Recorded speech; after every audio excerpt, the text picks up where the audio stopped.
Alternative view of tax planning opportunities, chart over সবকিছু যতটা practical করা যায়, যতটুকু উদাহরণ দেওয়া যায় সেগুলো কিন্তু আপনাকে দিচ্ছি।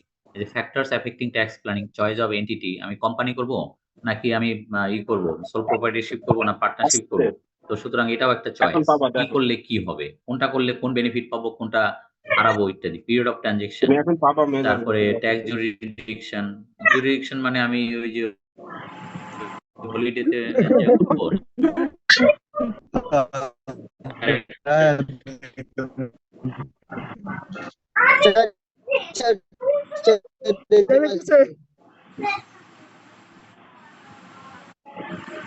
আচ্ছা, তারপরে দেখেন tax is a function of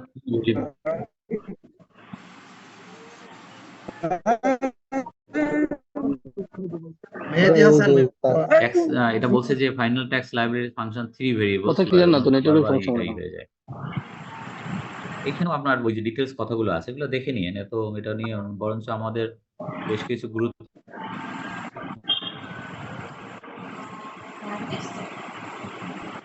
জিনিস আছে পড়ানো বাকি, ওইগুলোতে যেতে হবে।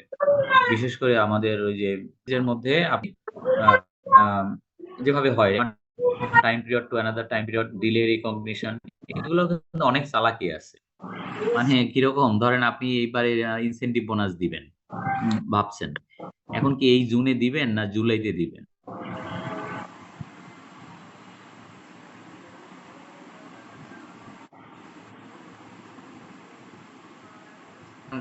কথার কথা, জুনের ভিতরে যদি দেন এই জুনে মানে আপনার কোম্পানি, তাহলে কিন্তু 6 তারিখে বাজেট ঘোষণা করলো যে কোম্পানি ট্যাক্স রেট, মানে কোম্পানির ট্যাক্স রেট করলো ধরেন 30% থেকে বাড়াইয়া 45% করলো, কথার কথা, ছাড়া আমার বাঁচার উপায় নেই। তাহলে দিবেন না, কি বলে, মানে ও জুন মাসে দিয়ে দিবেন। জুন মাসে দিয়ে দেবেন এই কারণে যে যদি এই 24-25 কর বছর থেকে কর বছরের ট্যাক্স যদি 50% হয় বা 45 কি বলে ইনসেনটিভ বোনাস দিবেন, তাহলে আপনার প্রফিটটা কমে আসবে। প্রফিট যদি কমে আসে তাহলে আপনার 45% ট্যাক্স দেওয়া থেকে তো অন্তত বাঁচবেন, আর ওটা তো দিতেই হবে। এটার উপরে বিবেচনা করে এগুলোর কিন্তু বিষয় আসা হয়, কিছু কিছু জিনিস আপনার মানে নিতে হয়, ডিসিশন নিতে হয়।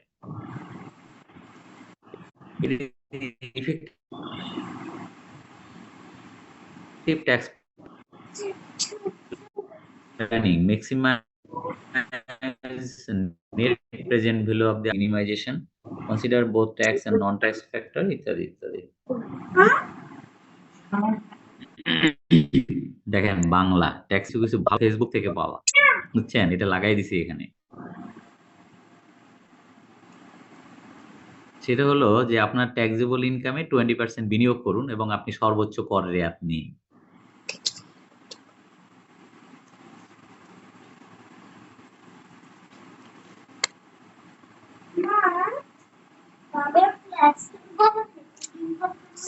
জরিমানা করুন, 55 ধারায় প্রয়োগ থেকে দূরে থাকুন, সুদের ভাঙানো সঞ্চয়পত্রের জন্য পূর্বে প্রাপ্ত কর রেয়াত ফেরত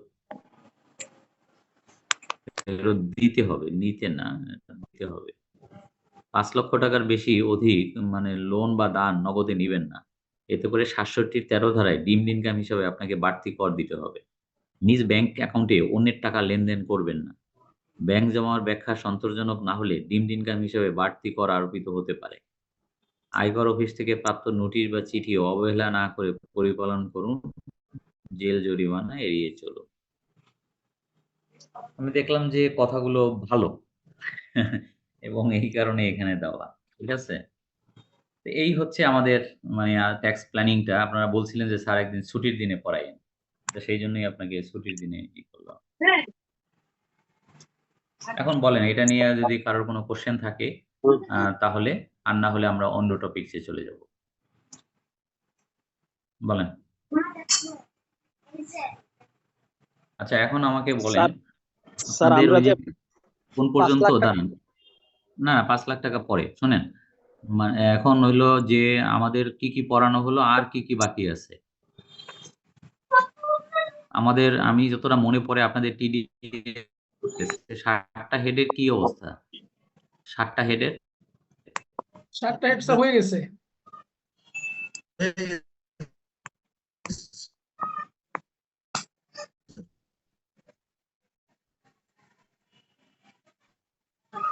ও 7টা হেড হয়ে গেছে, তারপরে সেট আপ ক্যারি ফরওয়ার্ড হয়ে গেছে। হ্যাঁ সেটা জি স্যার। আচ্ছা, তাহলে রিটার্ন হয় রিটার্ন নাই। হয়ে রিটার্ন তারপরে স্যার টিডিএস পৌঁছে হয়ে গেছে, অ্যাডভান্স ইনকাম ট্যাক্স হয়ে গেছে। অ্যাডভান্স অ্যাডভান্স হয়নি স্যার। মানে ট্যাক্স টিডিএস টা হয়নি কমপ্লিট স্যার। হয়েছে, তাই না? টিডিএস জি স্যার। কমপ্লিট স্যার, ও, অ্যাডভান্স হয় নাই। অ্যাডভান্সটা হয়নি। তাহলে অ্যাডভান্স ইনকাম ট্যাক্সটা আমি দেখাচ্ছি এখন। স্যার টিপি আছে, টিপি। না, টিপি তো শেষে, টিপির আগে আরো অনেক কিছু আছে, বুঝছেন? জি স্যার। টিপির আগে আরো কিছু আছে, তো সেটা দেখাবো, অসুবিধা নেই। টিপি তো মোস্ট ইম্পর্টেন্ট। এখন আমরা ব্রেকের আগে আমরা একটা কাজ করি, অ্যাডভান্স ট্যাক্সটা একটু দেখি, তারপরে একটা ব্রেকে যাব, ব্রেকের পরে আমরা অন্য কিছুতে যাব, অ্যাসেসমেন্ট, পেনাল্টি, আপিল, এরকম বেশ কিছু জিনিস আছে। ওগুলা যদি আমরা একটু কুইকলি শেষ করতে পারি, তাহলে আমরা টিপিতে যাব, এবং টিপিতে যাওয়ার পরে আমরা কোশ্চেন আনসার, প্রিভিয়াস কোশ্চেন আনসারে চলে যেতে পারবো, এরকম বিষয়টা। তো ফাঁকে বলেন আপনি, কি আরিফুল ইসলাম কি বলতেছিলেন? 5 লাখ টাকা স্যার 5 লাখ টাকা বলছিলাম যে স্যার আমি যদি লোন নেই কাছ থেকে তাহলে তো 5 লাখ টাকা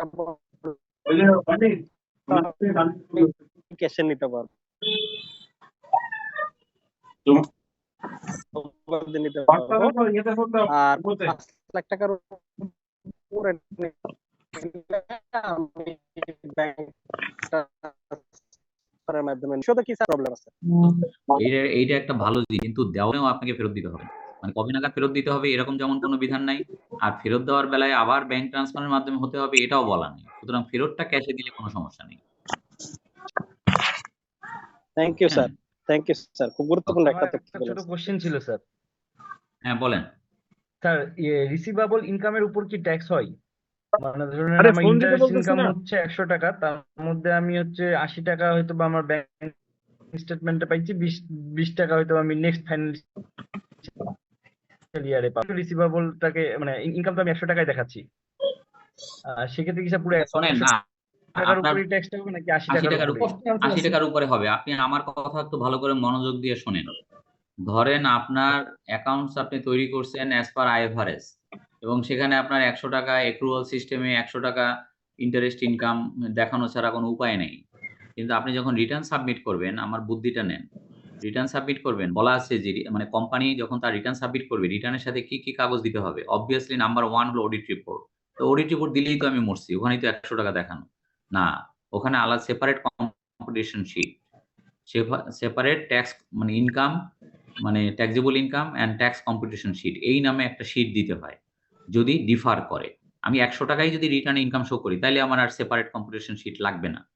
আর যদি অ্যাকাউন্টিং প্রফিট এবং ট্যাক্স প্রফিট যদি এক না হয়, তাহলে কেন এক হলো না সেটা আমাকে আলাদা কম্পিটিশন শিট করে দেখিয়ে দিতে হয়। ওইখানে আমি দেখায় দেবো যে আমার মানে যেটা কি বলে ব্যাংক ইন্টারেস্ট ইনকাম, যেটা ওইটার উপরে তো টিডিএস হবে। এখন তো 80 টাকার উপরে টিডিএস হয়েছে, ওটা মিনিমাম ট্যাক্স। আগামী বছর আবার 20 টাকার উপরে টিডিএস হবে, ওটাও মিনিমাম ট্যাক্স। তা আমি কি ওই 20 টাকার উপরে তো আগামী বছরে আবার ট্যাক্স কাটবে, এবং ওইটা মিনিমাম, সুতরাং ওই টাকার উপরে আমি 20 টাকার উপরে কি আমি 2বার ট্যাক্স দেবো? নেভার। এক ইনকাম ট্যাক্স কি বলে, এক ইনকামের উপরে 14বার ট্যাক্স দিতে হবে? নেভার। তো সুতরাং এক ইনকামের উপরে 2বার ট্যাক্স হয় না, এই কারণে আমাকে ইনকাম ট্যাক্স ক্যাশ বেসিস, আর অ্যাকাউন্টিং হচ্ছে এক্রুয়াল বেসিস। এক্রুয়াল বেসিস থেকে ক্যাশ বেসিসে এনে আমাকে রিটার্নটা সাবমিট করতে হবে। বুঝতে পারছি? জি স্যার। স্যার আরেকটা কোশ্চেন, যদি কোনোভাবে ধরেন আমি 100 টাকার উপরে এই বছরের ট্যাক্সটা দিয়েই দিলাম, হ্যাঁ, তো পরের বছর যখন আমার ব্যাংক থেকে যে আবার ওই যে 5% টাকা বা সরি 20% যে আমার ট্যাক্স কেটে রাখবে, বাট ওই ইনকামটা তো আমি আর নেক্সট ইয়ারে দেখাইতেছি না, তাহলে সেই ইনকামটা কি ওই বছরেই আমি অ্যাডজাস্ট করতে পারবো কিনা? যেহেতু এটাকে মিনিমাম ট্যাক্স ক্যারি ফরওয়ার্ড করা যাবে না, but অন্যান্য ট্যাক্সের সাথে তো এটা আমি অ্যাডজাস্ট করতে পারবো, অন্যান্য ইনকামের ট্যাক্সের সাথে আর কি। না, আবার তো প্রশ্নই আসে না। আপনি বোকা, আপনি যে 80 টাকা মানে ইন্টারেস্ট পাওয়া সত্ত্বেও 100 টাকার উপরে গদগদ হইয়া ট্যাক্স দিয়ে দিলেন, এই মরলেন। এখন আসেন আগামী বছর আমার কি হবে স্যার? আগামী বছর আবার মরবেন, মানে ওই 20 টাকার উপরে তো 2 টাকা কাইটে রাখবে 10%, এবং ওই 2 টাকা ওই ব্যাংক ইন্টারেস্টের উপরই মিনিমাম ট্যাক্স। এমন না যে ওই 2 টাকা আপনি স্যালারি থেকে সমন্বয় করতে পারবেন, এটা পারবেন না। জি স্যার। বুঝতে পারছেন আপনি? না, আমার কোশ্চেনটা ছিল, ধরুন আমি টোটাল অ্যাসেসমেন্টটা করার পরে আমার হচ্ছে যে বিজনেস ইনকামের পর ট্যাক্স আসলো আরো 100 টাকা, কিন্তু এই যে ওই যে আমি এই যেটা ট্যাক্স আমি অলরেডি দিয়ে দিয়েছিলাম সেখানে ধরুন 2 টাকা ছিল, তাহলে এই 100 টাকা থেকে 2 টাকা বাদ দিয়ে আমি 98 টাকা নেক্সট ইয়ারে পে করবো? উত্তর হলো 9 আকারে না, লিখে রাখেন। আচ্ছা, এটা সম্ভব না। আপনার ব্যাংক ইন্টারেস্টের উপরে 2 টাকা কেটে রাখছে, ওই 2 টাকা হলো ব্যাংক ইন্টারেস্ট ইনকামের উপরে মিনিমাম ট্যাক্স। আপনার ব্যাংক ইন্টারেস্ট কত, মানে ব্যাংক ইন্টারেস্ট তো কত, আগামী বছরও তো আপনি 20 টাকা পাইছেন, পান নাই তা তো না। জি স্যার। তাহলে জি স্যার। ওই কথা হবে না, আপনার ওই একটার সাথে আরেকটা জড়াইলে হবে না, আপনি যা চাইতেছেন তা হবে না। আমি বুঝতে পারি আপনার কথা, যে স্যার আমার স্যালারি ইনকাম বা আমার বিজনেস ইনকাম, স্যার দয়া করে একটু বলেন যে আমার ব্যাংক থেকে যে 2 টাকা কাটছে ইন্টারেস্টের উপরে, ওইটা আমি বিজনেস ইনকামে যে 100 টাকা ট্যাক্স আছে ওইটার সাথে করে দিই। ওটা পারবেন না আপনি, ওটা খাত ভিন্ন, যে খাতে কাটছে ওই খাতে minimum tax. Okay sir, thank you sir. আচ্ছা, এখন আসেন অ্যাডভান্স ট্যাক্স। অ্যাডভান্স ট্যাক্স তো মোটামুটি আপনারা জানেন, আগে পড়ছেন। সেটা হলো মানে কাকে অ্যাডভান্স ট্যাক্স দিতে হয়, যার স্যার গত বছর। আবার স্যার কেন? স্যার ওই আগের আরেকটা কোশ্চেন আছে স্যার, আমি যে 5 লাখ টাকা স্যার ব্যাংকে ক্যাশে নিলাম স্যার, এটা কি আমি নন এসএসসির কাছ থেকে নিতে পারবো স্যার? হ্যাঁ পারবেন, পারবেন, জি, থ্যাংক ইউ স্যার। পারবেন, কিন্তু প্রমাণ করতে হবে। মানে যা মানে ডিসিটি সাধারণত দেখে, আপনি দেখাইলেন যে একজন আত্মীয়র কাছ থেকে 5 লাখ টাকা লোন। এখন জি ডিসিটি দেখে যে যিনি লোন দিলেন তার লোন দেওয়ার সামর্থ্য রহিয়াছে কিনা। দুইটা জি জিনিস ডিসিটি চেক করে, 5 লাখ টাকার বেশি হলে এটা ব্যাংকিং চ্যানেলে হলো কিনা, আর মানে যিনি যার কাছ থেকে দান বা লোন পাওয়া গেল তার দান বা লোন দেওয়ার সামর্থ্য রয়েছে কিনা। এই এখন মুশকিল হয়েছে যে এমন একজন ব্যক্তির কাছ থেকে আপনি দেখাইলেন মিস্টার XYZ, যার কোনো ইনকাম ট্যাক্সের ফাইল নাই, যার হয়তো মানে কোনো টিন নাম্বারই নাই। এখন এর ফলে আপনাকে প্রমাণ করা মুশকিল হবে যে তার আসলে লোন দেওয়ার সামর্থ্য আছে কিনা। তো ওই ক্ষেত্রে মানে দেখা যাবে যে আপনি বিপদে পড়ে গেলেন, মানে আপনি প্রমাণ করতে পারলেন না, ডিসিটিও আপনাকে দিল ধরাইয়া যে করদাতা ব্যাখ্যা মানে কার কাছ থেকে লোন নিছে এই নামে কোনো লোকের হদিসই নাই। বুঝতে পারছেন? অথবা ওই লোকের হয়তো এই ধরনের লোন দেওয়ার সামর্থ্য আছে কিনা, বা আপনাকে আদৌ লোন দিছে কিনা। মানে এই জাতীয় সমস্যাগুলো আমরা দেখি বাস্তবে আরকি। তো বলতে পারেন যে স্যার আমি 100% একেবারে থাকতে পারি কিভাবে? ক্লিয়ার থাকতে পারি কিভাবে? তো ক্লিয়ার, সবাই ক্লিয়ার যেভাবে থাকে, যেমন একটা ফাইল থেকে নিবেন যে ফাইলের টাকা আছে, আইডেল টাকা আছে, ওইখান থেকে সেও দেখাবে যে লোন টু অমুক, আর আপনিও দেখাবেন লোন ফ্রম অমুক। তাহলে সবচেয়ে ভালো। স্যার আমি যদি লোন দেই, সেক্ষেত্রে কি স্যার আমি এবছর লোন পেয়েবল দেখাইলাম, পরবর্তী বছর আমি কালেকশন করে ক্যাশ হিসেবে রিফিল করলাম, সমস্যা হবে কি?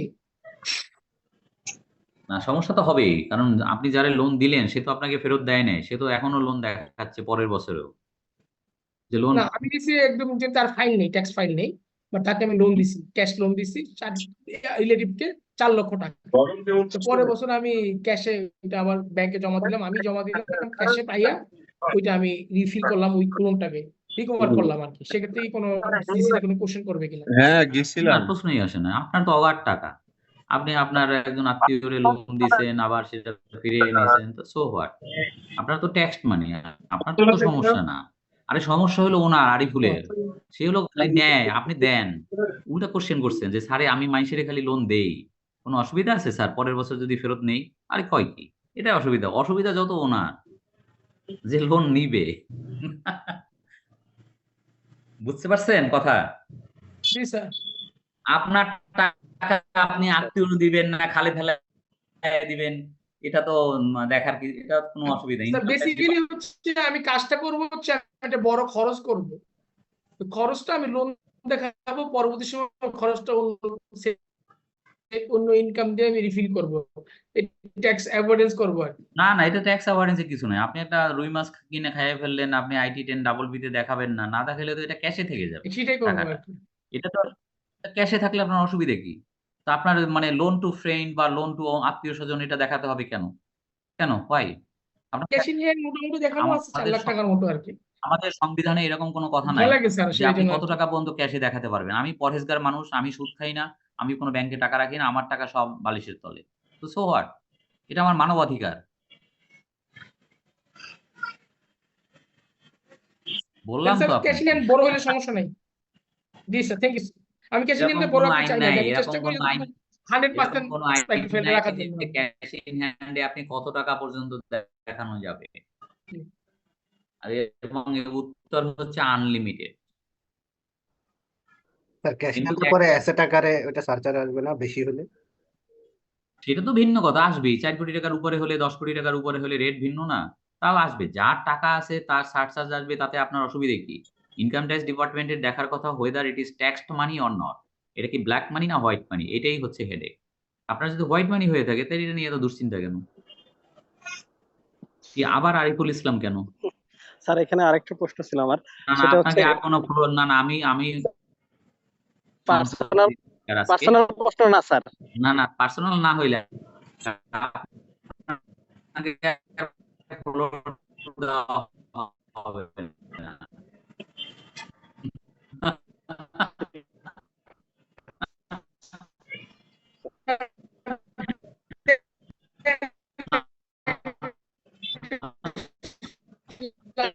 সুযোগ দেন।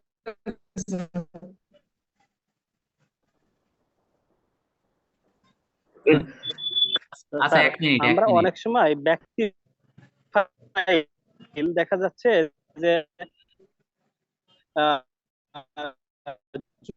জুন মাস শেষে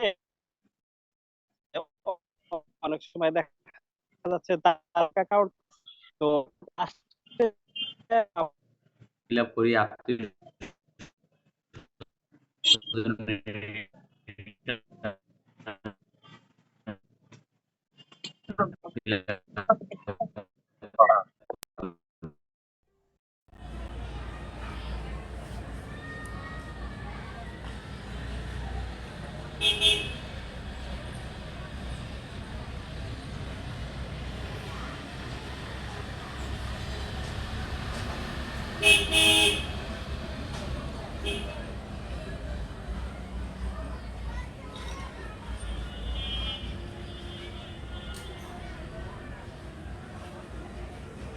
জুন 28শে জুন এটা বা আমার জুলাই টাকা। মাসের 2 তারিখে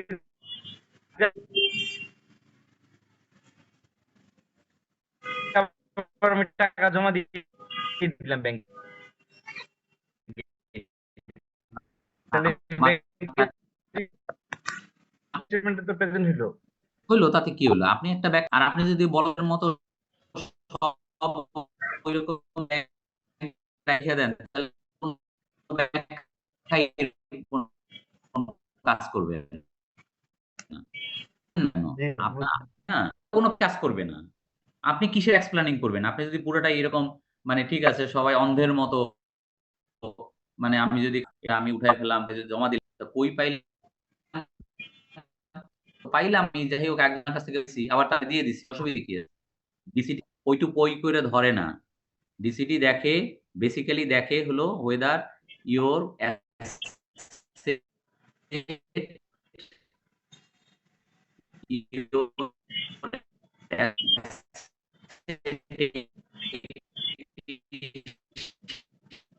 is covered by your income or not. ডিসিটি ধরে এক জায়গায়। আর আপনি যেভাবে অ্যাকাউন্টস থাকলে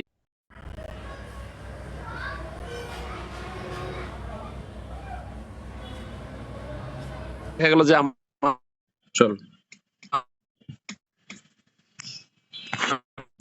আরো কিছু ব্যাংক অ্যাকাউন্ট আছে, ওইখানে কিছু টাকা আছে।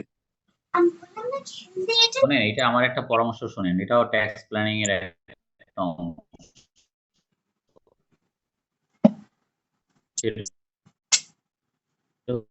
হলো কখনো ডকুমেন্ট, যেটা ডকুমেন্টেড, আপনার জমি জমা, আপনার ব্যাংক অ্যাকাউন্ট, আপনার ডিপিএস, এটা ওটা ওই যে সঞ্চয়পত্র, যেটা ডকুমেন্টেড, যে খারাপ আইনটা করছে যে আপনার পিছনের মানে সম্পদটা দেখানো হয় নাই, হ্যাঁ, তাহলে কিন্তু ওইটা সে ওই 6 বছরে অর্জিত হয়েছে ধরে নিয়ে ওইটা করে আপনার জরিমানা টরিমানা সব অ্যাকাউন্ট আছে কিন্তু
তো আমরা কি বলছিলেন যেন?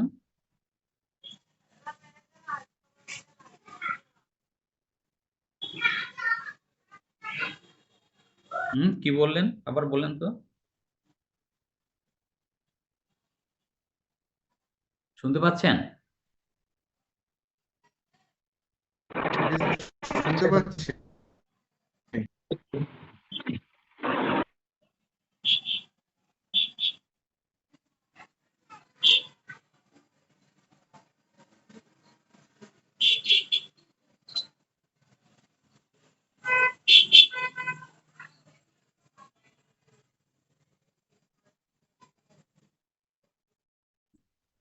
স্যার একটা কোশ্চেন করতে পারি?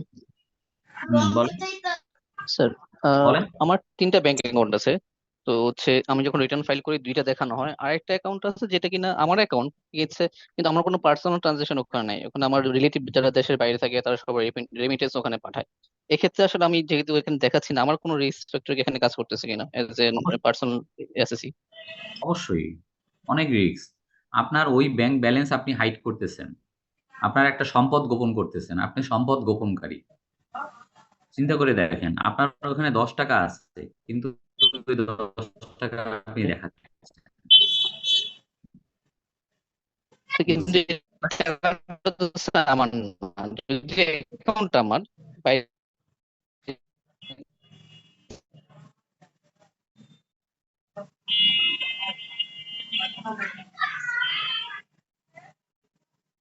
থেকে না না সেলিব্রিটি দেখাবেন যে ভাবি টাকা পায় বিদেশ থেকে, আমার বড় ভাই স্যার টাকা আপনি পাঠাইছে, ওটা তো পাঠিয়ে একটু দিতে আগে হবে। একটা স্লাইড পড়ালেন একদিকে অ্যাসেট অনেক। একদিকে লায়াবিলিটি, আপনার না, আমিও জানি ওই টাকা আপনার না, বুঝছেন, কিন্তু দেখাইতে হবে। ইচ অ্যান্ড এভরি অ্যাকাউন্ট আপনাকে শো করতে হবে, নতুবা আপনি একটা অ্যাকাউন্ট গোপন করছেন, এই অভিযোগ চলে আসবে আপনার এগেইনস্টে, বুঝছেন, আচ্ছা আপনি আচ্ছা। পারবেন না। এখন হয়েছে কি, আরেকটা কথা বলি। স্যার এখানে কি একটা জিনিস করা যাবে? আচ্ছা স্যার, কি বলেন? ইস্যুটা হচ্ছে স্যার এরকম, স্যার আমার উনি যেমন বললো যে ওনার ব্যাংক অ্যাকাউন্টে টাকা আছে, কিন্তু কিছু ব্যাংক অ্যাকাউন্ট আছে স্যার, অনেকগুলো ব্যাংক অ্যাকাউন্ট আছে যেগুলো আমি আগে খুলছি কিন্তু এগুলোতে টাকা নেই, শুধু আমার অ্যাকাউন্ট ছিল, এগুলোকে আমি নিজেও অ্যাভয়েড করতেছি, এগুলো কি দেখানোটা? না না, ওইটাও আপনাকে একটা পরামর্শ দেই, সেটা হলো কি যে যেটা উচিত করা আপনার, সেটা হলো যতগুলো এরকম খুচরা খাচরা টাকা আছে ওগুলো বন্ধ করে দেওয়া। মানে হয় কি, ওই যে কাটা শামুকেও পা কাটে, ব্যাপারটা আপনি বুঝতে যে এই যে জি চিন্তা স্যার। করেন বেনজির আহমেদ, এখন এই যে দেখেন কি একটা ফ্যাকড়ায় পড়ছে, এখন সে বাংলাদেশ ব্যাংকে লিখতেছে, বাংলাদেশ ব্যাংক থেকে সব ডাটা চলে আসবে, বাংলাদেশ ব্যাংকের যে ইন্টেলিজেন্স। এখন দেখা গেল সেই 3টা দেখাইছে, 2টা দেখায় নাই, তাহলে ওই 2টা দেখায় নাই, এই তো একটার পর একটা কেসও করতে সাপ ওঠে, বুঝছেন? তো এখন হয় কি, আপনি ধরা খান নাই, তো মানে একজন ধরা খায় নাই দেখে আরেকজন ধরা খাবে না এমন কোনো কথা নাই। তো জিনিসটা হইছে এই, বিষয়টা হলো কি, আপনাকে একটা কথা বলি। ধরেন আপনি পকেটে 50,000 টাকা নিয়ে যাইতে, পকেটে 5 লাখ টাকা নিয়ে আপনি অফিস থেকে বাসায় আসছেন হাঁটতে, হাঁটতে। কিচ্ছু হবে না আপনার। যদি আপনার পিছনে না লাগে, লোক না লাগে। আর যেদিন লাগবে সেদিন 50,000 টাকা নিয়েও আপনার বাসায় ঢুকতে পারবেন না। আমি কি কথাটা বুঝাইতে পারছি? টার্গেটেড হয়ে গেলে মুশকিল। হয়তো দেখা গেল যে বলতে পারেন যে, "স্যার আমার তো এইভাবে চলতেছে। আমি তো ২ টা দেখাই, ২ টা দেখাই না। কই আমারে তো কেউ ধরেও না, কোন কোয়েশ্চেন ও করে না, কিছুই করে না।" আরে যেদিন করবে যারে করবে যেদিন করবে সে বুঝবে তার মজাটা। এইজন্য আপনাদের প্রতি অ্যাডভাইস একটা ভালো কথা বলছি, ভালো কথা ক্লিয়ার হয়েছে। শুনে রাখেন। ডকুমেন্টেড কোন জিনিস হাইড করবেন না। যেটা ডকুমেন্টেড। ধরেন আজকে বাজার থেকে একটা রুই মাছ কিনলেন ৫,০০০ টাকা দিয়ে কিনা খাইয়া ফেলাইলেন। এটা দেখার কেউ নাই। বা আপনি ক্যাশ টাকা দিয়ে আপনার ওয়াইফের জন্য একটা ১২,০০০ টাকা দিয়ে শাড়ি কিনে ফেলেন। এটা দেখার কেউ নেই।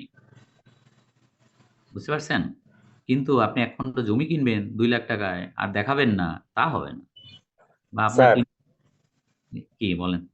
স্যার সেক্ষেত্রে যদি আমি তো প্রিভিয়াস অ্যাসেসমেন্ট ইয়ারে আমার ওইখানে টাকা ছিল, এখন এই ইয়ারে মানে আমাদের প্ল্যান অনুযায়ী আমরা এইখানে দেখাই দিলাম, সেক্ষেত্রে কি প্রিভিয়াস ইয়ারে তো আমার তো ওইখানে টাকা ছিল, আমি তো দেখাই নাই, এমন এইখানে কি কোনো শোনেন প্রবলেম? এইটার অ্যান্সার হইছে কি যে আমি কতদিন আমি ভুল বয়ে বেড়াবো। আমার তো ভিতরে আমার তো দংশন করে। আমার তো বিবেকে দংশন করতেছে যে আমি কাজটা ঠিক করতেছি না। গত ২ বছর আমি এই আকাম করছি। এই আকামে কি চলতে থাকবে? এইটাই কি ওয়াইজ? নাকি এইবার দেখাইয়া দেব যা থাকে কপালে? উত্তর হলো এবার দেখাইয়া দেব যা থাকে কপালে। কতদিন আমি আর মানে ঘুমাইতে পারি না তো রাত্রে। কি বুঝতে পারছেন?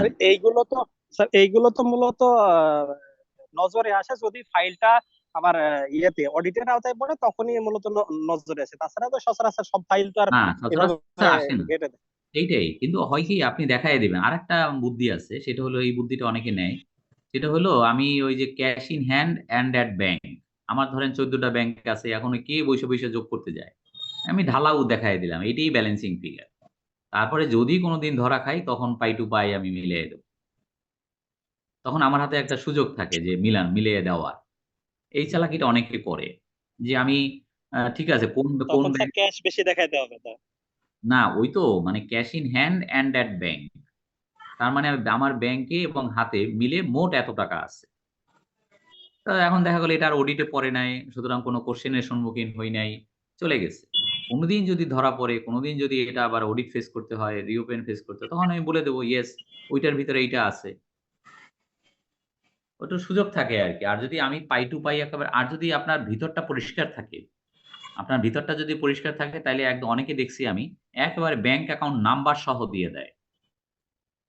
যে এই ব্যাংকে এই অ্যাকাউন্ট নাম্বারে আমার এত, এই অ্যাকাউন্ট নাম্বারে এত প্রত্যেকটা স্টেটমেন্ট আনে তো। স্টেটমেন্ট এনে সুন্দর রিকনসাইল করে একেবারে ক্লোজিং ব্যালেন্সটা দিয়ে দেয়, ইন্টারেস্ট কত, ট্যাক্স কাটছে কত, সুন্দর একটা স্টেটমেন্ট করে দিয়ে দেয়। এ তো আরো ভালো, আরো ক্রিস্টাল ক্লিয়ার। আসসালামু আলাইকুম স্যার। স্যার একটা কোশ্চেন চাইলে তো স্যার যে কোনো এসএসসির ইয়ার সম্পর্কে ব্যাংক অ্যাকাউন্ট ডিটেল সম্পর্কে জানতে পারে স্যার। আর ওইটা স্যার কখন জানতে চায় এনবিআর?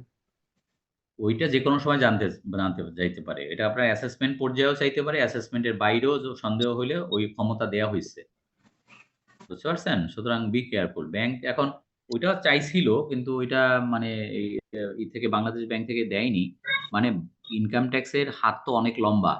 আপনি ইনকাম ট্যাক্স ডিপার্টমেন্ট আপনার বেশ কিছু জায়গায় ঢুকতে পারে। তো এইখানেও মানে ঢোকার জন্য মানে হয়ে যাবে। আপনার ডিজিটাল বাংলাদেশ তো আপনি রক্ষা করতে পারবেন না। অলরেডি এনবিআর ঢুকে গেছে বিআরটিএ তে। স্যার এখানে একটু প্রশ্ন ছিল স্যার। একটা ফাইল এনবিআর দাঁড়ান। এনবিআর ঢুকে গেছে আপনার স্যার একটা ফাইল অডিটে ডিজি পড়লো, এবছরে আরে অডিটে পড়লো, অডিট হলো। ভাইয়া স্যারকে স্যারকে বলতে দেন ভাইয়া প্লিজ। স্যারকে বলার সময় শেষ করতে দেন, তারপর আপনি প্রস্তাব করেন।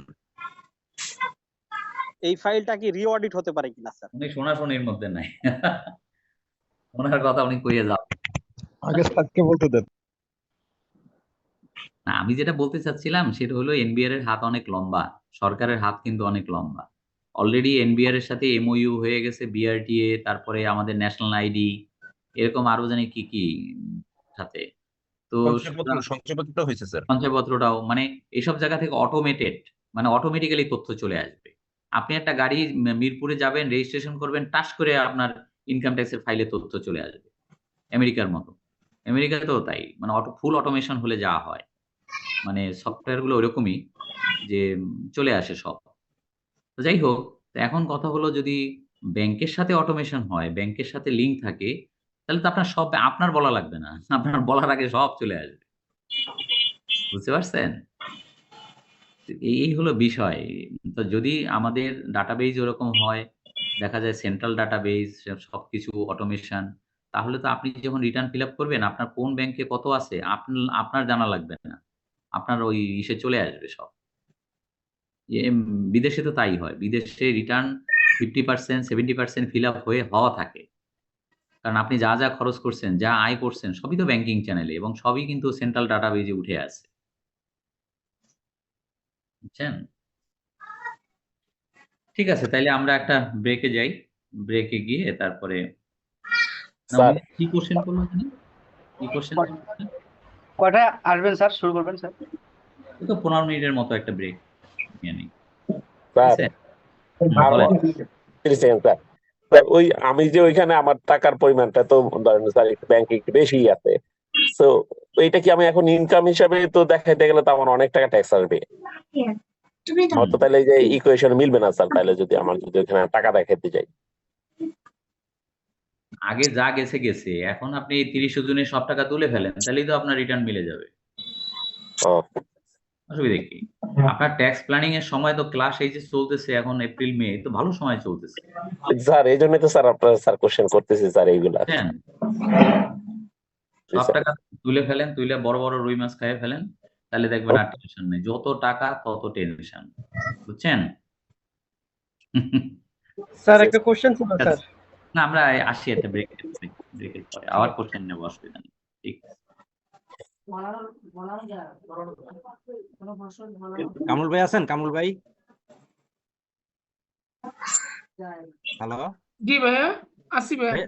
ভাই, আজকে মেইলের মাধ্যমে যে আমরা যে মেইলে যে আমাদের লিঙ্কে ওই লিঙ্কে ঢুকছি, আমরা প্রায় 40-50 জন লোক আমরা ঢুকছি, কিন্তু ক্লাস পাই না। পরে হোয়াটসঅ্যাপের লিঙ্ক দিয়ে ঢুকে ক্লাস পাইছে। না, মেলে আবার পরে আরেকটা করছে।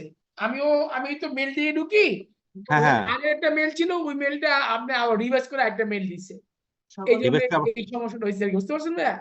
মানে হয়তো একটা আপনি মেইল, খেয়াল করেন নাই। ওই আমি যে মেইলটা ঢুকছিলাম ওটা রঞ্জন স্যারের লেখা ছিল, রঞ্জন স্যার ক্লাস টাইম। হ্যাঁ, আমিও তো আপনাদের মতো একই মেলকিতে পড়ছি। কাইটা বাচ্চা মাউন্ট মেল কর, লিঙ্কে মেল ছিল, পরে কাইটা ডিলিট করছি, ডিলিট করে দেখি রঞ্জন স্যারের একটা, আবার উপরে আরেকটা, পরে আগেরটা ডিলিট করে উপরটা ডাইরেক্ট ঢুকছে। বুঝতে এই পারছি। মেইলটা পাঠাইছে ওরা 2 দিন আগে, কিন্তু পাঠাইছে 24 তারিখ না না, ওইটা আমাদের কারোই দোষ নাই, দিন আগে পাঠাইছে, এটা আবার আজকে রিভাইজ করছে, একটা রুমটা চ্যাট রুম রিভাইজ করছে, ওইটা আর কিছু আগেরটা কাজ করবে না। এত মেইলে করলে তো আমরা তো না, যখন ডিলেট দেখি একটা এমন হইতেই পারে ভাইয়া, ওই নেগেটিভ নেওয়ার কিছু নাই আসলে। এটা তো ইচ্ছাকৃত করে না, এটা মেলটা যখন চেক করবে। তাহলে মামুন ভাই বলে দিন, ভাই আমাদের ক্লাস শুরু হওয়ার 5 মিনিট আগে মেল দিন, আগে মেল না দিয়া। ভাই আমি তো আসলে ভাই কোনো ক্যাশ ক্যাপিন না, যা করি রেসপন্সিবল দায়িত্ব দিয়ে করি, চেষ্টা করি আর কি। তো ওনাকে বললেন যে আপনি 5 মিনিট আগে দিন, খালি এত মেল দিলে আমরা তো পরে ক্লাসে আধা ঘন্টা লস করছি। আমি ওইখানে আধা ঘন্টা 7:30 বসে আছি ওই মেলে ঢুকে। পরে হোয়াটসঅ্যাপে হঠাৎ করে দেখলাম একটা হোয়াটসঅ্যাপে আপনার একটা লিঙ্ক পাঠাইছে, ওই লিঙ্কে ভাই ঢুকছে। আমি কামরুল ইসলাম, এমডি কামরুল ইসলাম বলতেছি, আমি মামুন। জি ভাই, না মামুন ভাই তো আইসিবি, মামুন ভাইরে বলবেন তো 5 মিনিট আগে দিয়ে আপনি মেল। না, মামুন ভাই কিছু বলার দরকার নেই, এটা একদিন হয়েছে ভাই, এটা নিয়ে আপনি রেকর্ডিং পেয়ে যাবেন। কি দরকার ভাই, আমরা একটু সহনশীল, মানে সহনশীল হই না, আমরা তো অনেক ম্যাচিউর, আমরা আমরা তো সমাজের দর্পণ। লস করলাম, আধা ঘন্টা লস করলাম না, সারা তো জাস্ট টাইমে আসে। সরি এক্সট্রিমলি, মামুনের পক্ষ থেকে আমি সই চাচ্ছি আর কি। ঠিক আছে, thank you। ঠিক আছে, ওকে। আচ্ছা কামরুল ভাই, জি ভাইয়া। স্যারের ক্লাসগুলো কি রেকর্ডিং হয়? সেটা ভাই আমি বলতে পারি না আসলে, তাহলে রেকর্ডিং আমি পাবো স্যারের কিভাবে? ক্লাসটা ফুললি করি তো, আমার রেকর্ডিং লাগে না আসলে। না, স্যারের ক্লাস আমরাও ফুললি করি, কিন্তু কথা হচ্ছে স্যারের স্যারের ক্লাস ক্লাসটা, রঞ্জন স্যারের ক্লাসগুলো স্পেশালি পাবেন কোনো মনে হয়, রেকর্ডিং পাবেন হয় না। পাবেন মনে হয়। একটু মামুনের সাথে কথা বললেন। আচ্ছা, আমাদের ক্যাপ্টেন যিনি আছে উনি নিশ্চয়ই হালিম ভাই ক্যাপ্টেন সাথে আমাদের, কথা বললে বা ক্যাপ্টেন মামুনের আমাদের সাথে কথা বললে ইশরাক লিঙ্কটা আছে দিবে, মনে হয়, এরকমটা শুনছিলাম। ইশরাক নাই, সেহেতু ইশরাক ক্যাপ্টেনের একটু ছিল, রেসপন্সিবিলিটি নিয়ে আমাদেরকে দেওয়া উচিত। ইশরাক আজকে 2 দিন যাবত নাই মনে হয়। ইশরাক মাঝে মধ্যে আমাকে ফোন দেয়, ইশরাক ভাই কামরুল ভাই বা সবাই একটা প্ল্যানের দাবি আছে ভাই, যতগুলা ভাই? ক্লাস সিনপসিস আছে সবগুলা ক্লাস সিনপসিস গুলা কি ক্যাপ্টেনরা রিটেইন করতেছে? আমরা কি আমাদের কোর্স শেষ হওয়ার পরে সাবজেক্ট আমি ওয়াইজ যেটা সবগুলা করতে ক্লাস? পারি, আমি একটা ফোল্ডারে সব রাখি, যদি আপনারা চান আমি ফোল্ডারটা জিপ করে দিতে পারি। আমি ভাই চাকরি ওটা তো আপনি কার্যক্রম করে রাখি ওটা তো আপনি উইলিংলি পার্সোনালি করতেছেন, কিন্তু এই হ্যাঁ দাবিটা তো আমাদের স্যারদের কাছে, ক্লাস কোঅর্ডিনেটরদের কাছে আর সিআর এর কাছে। না না পাবেন, ক্লাস কোঅর্ডিনেটর চেষ্টা করতেছে। সো আপনারা আমার মনে হয় একটু ধৈর্য ধরেন, পজিটিভ হন। আমাদের ইশরাত আপা আছে, ইশরাক আছে, আরেকজন ভাই নাম বলে এলাম, they are very cooperative Ashraful, and হ্যাঁ। They serve us a lot. So hmm. আমরা আশা করি দিবে, মাঝে মধ্যে ইশরাক ফোন আচ্ছা দিলে ভাই, জি আপনি একটু পার্সোনালি তাহলে রাখেন, কারণ আসলে আমরা আমার সবাই কাছে দেখছি। আছে, আমি ডাউনলোড করে রেখে হ্যাঁ দিই, যদি চান হ্যাঁ আমি হ্যাঁ, করে দিতে পারবো, আমি জিপ করবো আমার ওকে। আমরা ফিজিক্যাল ক্লাসে যখন যাব বা ক্লাস লাস্টের দিক থেকে সবগুলা যদি আপনি আমার আমি মতো সবগুলো যারা, যতটুকু আছে আমি হ্যাঁ রাখার চেষ্টা করি, কিন্তু আমি রাখি না, আমি ওই যে আমরা রেকর্ডিং গুলো রাখি। না রেকর্ডিং লাগবে না ভাই, আমার রেকর্ডিং লোকের যদি লাগবে না, কিন্তু আমি ক্লাস কিছু পাই, সিনপসিস গুলা খুব দরকার। ক্লাসিক কোনো কিছু যেগুলো পাই আমি রেখে দিই, যেমন ট্যাক্স নিয়ে একটা রাখছি, তারপর রেকর্ডিং পাইলে ভালো, কিন্তু ক্লাস সিনপসিস গুলা বেশি দরকার। জি ঠিক মামুন আছে ভাই, জি জি মামুন ভাই, জি কে বলছেন? আমি ইস্তাদ বলছিলাম। জি ইশরাত আপা বলেন। জি আমরা এখানে হচ্ছে যতটুকু যা পাই, সেটা সিনপসিস হোক, রেকর্ডিংস এর লিংক হোক, আমরা কিন্তু সাথে সাথে হ্যাঁ সেটা হোয়াটসঅ্যাপ আমি গ্রুপে শেয়ার আমি করি। হ্যাঁ, ওদেরকে এটাই বুঝাইলাম। আমি কিন্তু on behalf of all of you, I am talking with them. আমি সেটাই বলতেছি যে জি আপনারা ভাইয়া, তারপর পর্যাপ্ত আমরা পরিমাণ হচ্ছে চেষ্টা আমি বিকালের করছেন এবং ক্লাসে আমরা আপনাদের কোনো বলেছি যে আমরা একটা ফল্ট ড্রাইভ। নেই। হ্যাঁ আপনাদের কোনো ফল্ট নেই এবং মাউন্টের কোনো ফল্ট নেই। এখন দুই একটা এক্সচেঞ্জ হয়ে যেতেই পারে একটা সিস্টেমে, but ICB doing the very good job, এবং তাদের টেকনিক্যালি খুব সাউন্ড, এবং আজ পর্যন্ত কোনো কিছু সমস্যা হয়নি। সো আমরা মনে পজিটিভ থাকি, এটা মনে হয় আমার জন্য ভালো। আর সমস্যা কামরুল ভাই, সমস্যা কিন্তু হয় আইসিবি লাস্টে আচ্ছা দিয়ে যাই হোক, এখানে আমাদের ইশরাত ফুল আপা পাওয়া আছে, যায় না, লাস্টে দিয়ে ইশরাক আছে, না পাই। ইশরাক আছে। আমি যদি না হয় প্রয়োজন হলে আমার সাথে আমাদের একটা আমার সাথে ব্যাড এক্সপেরিয়েন্স আছে। আনিফ ভাইয়ের সাথে সম্পর্ক ফুটবল ভালো আছে, আমি বলে প্রয়োজন হলে আচ্ছা ভাই, ওই যদি সবাই আমি- এত নেগোসিয়েশনে না গিয়ে, এত মানে আমরা তো সবাই এখানে ম্যাচিউর, এত কিছু না হ্যাঁ করে হ্যাঁ আমরা হ্যাঁ একটা কাজ করতে পারি। আমাদের ক্যাপ্টেন যিনি আছে ঈশ্বর, আপনি যদি এটা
আচ্ছা আমরা শুরু করি।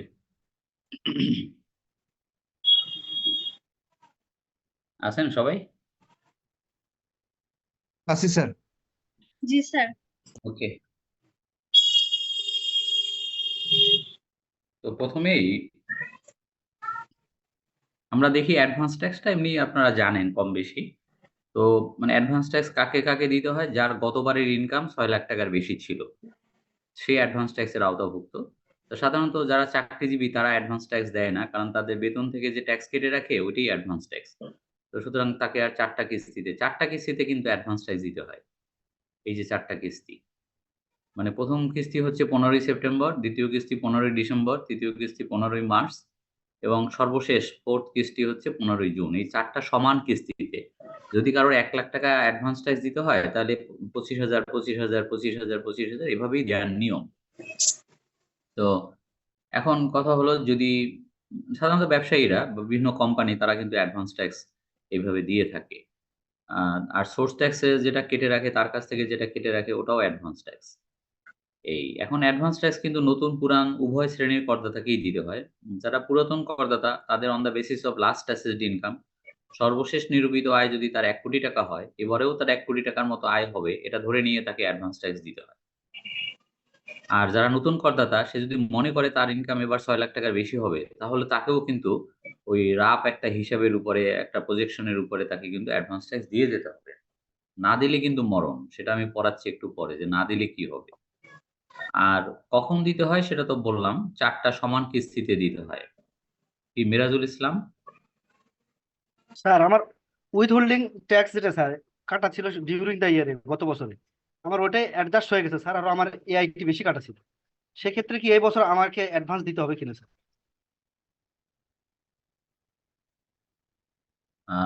না, গতবারের শোনেন, গতবারে কি হয়েছে, গতবারে ধরেন কথার কথা আপনার উইথহোল্ডিং ট্যাক্স কাটা ছিল আপনার কাছ থেকে 10 টাকা, কথার কথা। আর আপনি নিজে থেকে কি অ্যাডভান্স ট্যাক্সও দিয়েছেন? গত বছর দিছিলাম স্যার। আচ্ছা যাই হোক, গতবারে শোনেন, গতবার আমি নিজে থেকে পকেট থেকে আরো 5 টাকা অ্যাডভান্স ট্যাক্স দিছি। আমার total advance tax withholding tax সব মিলে 15 টাকা। আমার কি অ্যাসেসমেন্ট হয়ে গেছে? জি স্যার, অ্যাসেসমেন্টও হয়ে গেছে। আচ্ছা, তখন আমার 12 টাকা হয়েছিল স্যার। অ্যাসেসমেন্ট হয়েছে 12 টাকা। আমি ধরেন 3 টাকা কি রিফান্ডেবল সৃষ্টি হয়েছে? না স্যার, আমি ওই মিনিমাম দিছিলাম স্যার টার্নওভারের উপর, তো রিফান্ডেবল সিস্টেম হয়নি স্যার।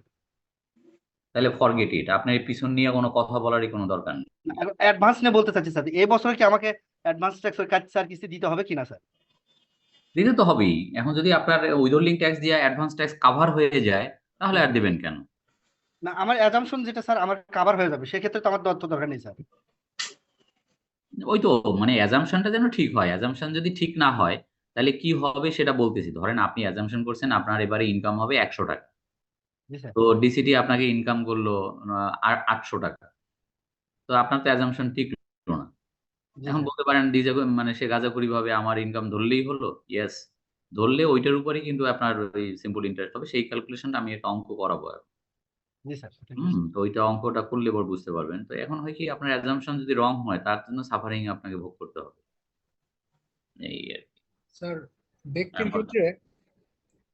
হুম। ব্যক্তির ক্ষেত্রে যেমন চাকরিজীবীর ক্ষেত্রে যেমন টিডিএস যেটা কাটে, এটাতে যদি কাভার না হয়, তার অন্যান্য আরো ইনকাম আছে, কিন্তু স্যালারি এগেইনস্টে এমপ্লয়ার যেটা কাটছে এটা দিয়ে দেখা গেল যে গত বছরের ইনকাম হিসাবে বা ট্যাক্স হিসাবে এটা কাভার হচ্ছে না, তাহলে কি সে আগে জমা দিতে হবে রিটার্নের আগে ওই অ্যাডভান্স ট্যাক্স হিসাবে টিডিএস এর সাথে যেটা ঘাটতি থাকে এটা আবার কি জমা দিয়ে দিতে হবে হ্যাঁ, জমা দিয়ে দিতে হবে। হ্যাঁ, ব্যক্তির ক্ষেত্রে?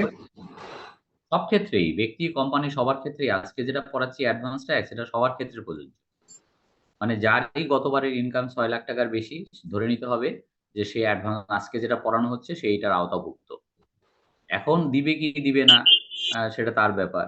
এখন যেমন আমি দেই না, কথার কথা। আমি দেই না কারণ আমার স্যালারি থেকে যেটা কাটে, কথার কথা, স্যালারি থেকে যেটা দেওয়া হয় সেটা মানে মোর দ্যান এনাফ। তো অ্যাডভান্সটা দিতে হয় না। আরো একটা চালাকি বলে দিই। সেটা হলো, মানে কেন দেই না? দেই না কারণ আমার ভিতরে একটা মনোবাসনা যে আমি রিটার্নটা দেব সেলফ অ্যাসেসমেন্টে। সেলফ অ্যাসেসমেন্ট মানে হলো আমার রিটার্ন আমি অ্যাসেসমেন্ট করে আমিই দেব। এখানে ডিসিটি হলো জাস্ট পোস্ট অফিস। ডিসিটির যে কাম হলো শুধু রিটার্নটা রিসিভ করে স্লিপটা সিগনেচার দিয়ে দাও, আর কোনো কাম নাই। যদি অডিটে না পড়ে তাহলে 1 বছরের জন্য পার পেয়ে গেলাম, আবার সামনের বছরে দেখা হবে মেলায়। তো এখন এই যদি হয় মনোবাসনা, তাহলে অ্যাডভান্স ট্যাক্স যদি আমি নাও দেই তাও আমার কোনো ক্ষতি হবে না। কারণ কি? কারণ হলো, আমি যদি অ্যাডভান্স ট্যাক্স নিয়মমাফিকভাবে না দিতে পারি, আমাকে তো টাইমলি ডিসিটি ধরতে পারেনি। ডিসিটি ধরে আমি আমার যেটা দেওয়ার কথা আমি দেইনি, এটা কিন্তু আদায় করতে পারত। এবং এটা আদায় করার জন্য অনেক মানে বিভিন্ন ধরনের স্টেপ আছে ডিসিটি, সেগুলো নিতে পারত। কিছুই নেয় নাই। খালি একটা চিঠি দিয়েই খালাস যে আপনি অ্যাডভান্স ট্যাক্স আপনার তৃতীয় কিস্তি চতুর্থ কিস্তি পরিশোধ করার জন্য অনুরোধ করা যাচ্ছে, আর কোনো স্টেপ নেয় নেই। যদি না নিয়ে থাকে আর আমিও দেই নেই, তো আমার কি কোনো ক্ষতি হতে পারে? উত্তর হলো না। ক্ষতি তখনই হবে যদি আমারটা অডিটে পড়ে। যদি অডিটে পড়ে এবং অডিটে পড়ার পরে দেখা গেল যে আমার ইনকাম বেতন ছাড়া কোনো ইনকাম নাই, ডিসিটি আমার অডিটে ফেলাইয়া কিছুই করতে পারে না, আমি যা দেখাইছি ওইটাই, কারণ কিছু করার তো নাই, স্যালারি ইনকাম তো টাইনেও বাড়াইতে পারবেন। কিন্তু লেকিন এখন আমার সিম্পল ইন্টারেস্ট থেকে মুক্তি মিলবে না। আমি ট্যাক্স যা দিছি ঠিক আছে, কিন্তু আমি যে অ্যাডভান্স ট্যাক্স দেই নাই, এই অপরাধের সিম্পল ইন্টারেস্ট, বাংলা হচ্ছে সরল সুদ 10% হারে, এখান থেকে মুক্তি হবে না। কারণ ওইটা 75% করে দেখতে হবে কত টাকা আসে, দিছি কত, এই অঙ্কটা আজকে করায় দেবো। তো ওখান থেকে মুক্তি মিলবে না, বুঝছেন? যাই হোক, কি কোশ্চেন জানি করছিলেন, সেই প্রেক্ষিতে এই উত্তরগুলো দিতেছিলাম। তো স্যার হ্যাঁ, আমার একটা কোশ্চেন ছিল, করা যাবে? না একটু পরে, আগে এটা পড়াইনি, কারণ এটা আচ্ছা আধা ঘন্টা 1 ঘন্টা পর্যন্ত টানানো, এটা আগেই দিয়ে পারতেছি না, বুঝছেন? আচ্ছা আচ্ছা এটা ঠিক শেষ আছে। করি তারপরে। আচ্ছা, 4টা কিস্তি তো দেখালাম, 4টা সমান কিস্তি। তো আর 4 নম্বরে হচ্ছে যে whether withholding tax will be treated as advance tax, উত্তর হলো yes, all withholding tax is advance tax।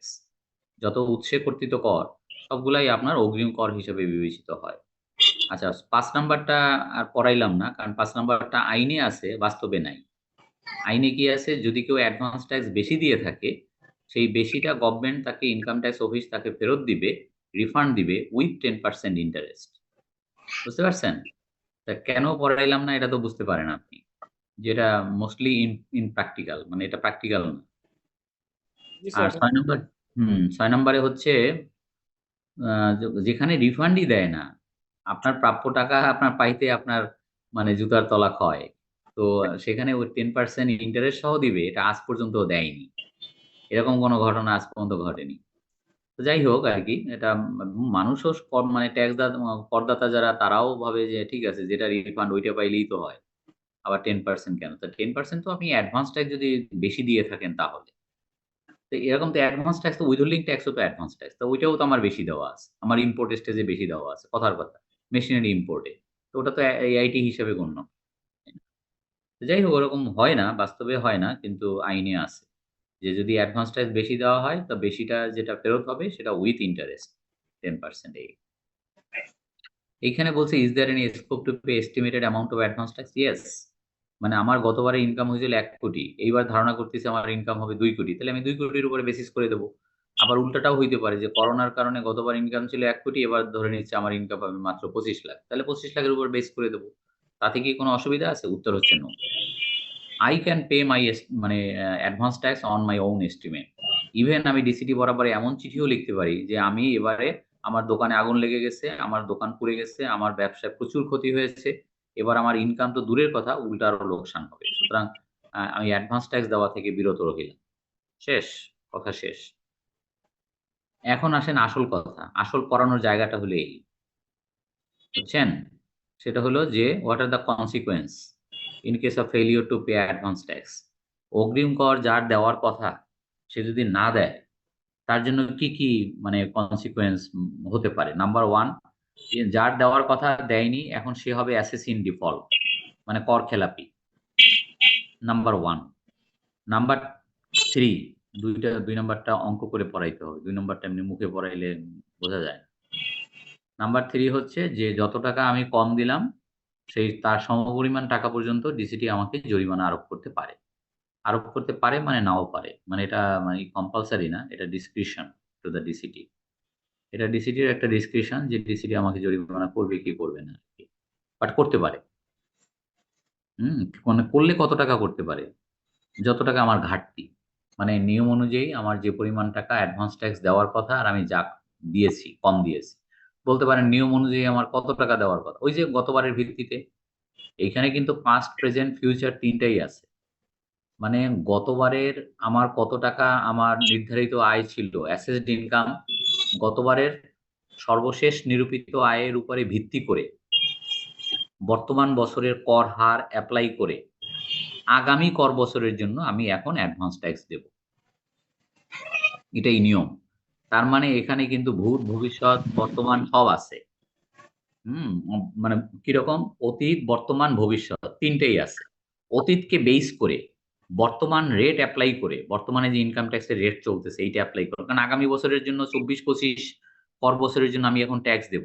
তো কত মানে কোন রেটে ট্যাক্স দেবো? 24-25 পর বছরের ট্যাক্স রেট তো এখনো জানি না, এটা তো এবারের বাজেটে আসবে। তাহলে আমি কোন রেটে দেবো? দেবো বর্তমান রেটে, কিন্তু দেবো আগামী বছরের জন্য, নেক্সট অ্যাসেসমেন্ট ইয়ারের জন্য। তার মানে এখানে পাস্ট, প্রেজেন্ট, ফিউচার তিনটেই কিন্তু আছে। বেসড হচ্ছে প্রিভিয়াস লাস্ট এসএসটি। হ্যাঁ, লাস্ট মানে গতবারের যে অ্যাসেসড ইনকামের উপরে ভিত্তি করে আমি দেবো। যেটা বলতেছিলাম যে ডিসিটি যে আমাকে জরিমানা করবে, কত টাকা করবে, আমি কত টাকা কম দিচ্ছি কিভাবে বুঝবে? ইয়েস, গতবারের ইনকামকে বেস করলে গতবারের যেটা ইনকাম আমি ধরে নিচ্ছি ওইটা এবারও আমার ওই একই ইনকাম হবে। তাই যদি হয় তাহলে আমার কত টাকা অ্যাডভান্স ট্যাক্স দেওয়ার কথা, ওইটাকেই ডিসিটি বেস হিসাবে ধরবে, ওইটাই বেস। কম বেশি হতে পারে সেটা যদি আমি এস্টিমেট দেই, আমি তো কোনো এস্টিমেট দেইনি। আমি যদি এস্টিমেট না দিয়ে থাকি তাহলে তো আমার গতবারের ভিত্তিই হচ্ছে ভিত্তি, তাই না? এই জি স্যার। এখন শুধু মাঝখানেরটা পড়াইতে বাকি, মাঝখানেরটা পড়াচ্ছি, এটা একটু দেখি।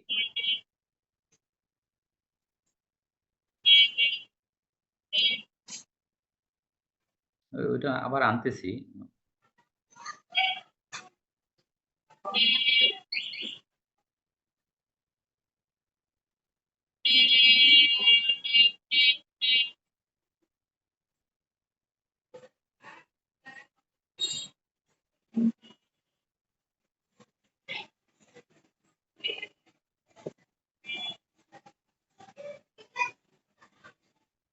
আচ্ছা,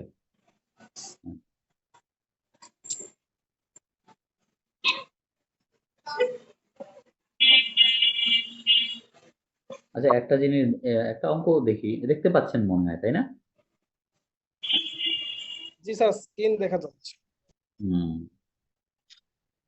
ধরেন কথার কথা একটা অঙ্ক করাই দিই। ট্যাক্স আসছে কত? ট্যাক্স আসছে 10 লাখ টাকা, মানে অ্যাসেস ট্যাক্স, মানে ডিসিটি অ্যাসেসমেন্ট করছে।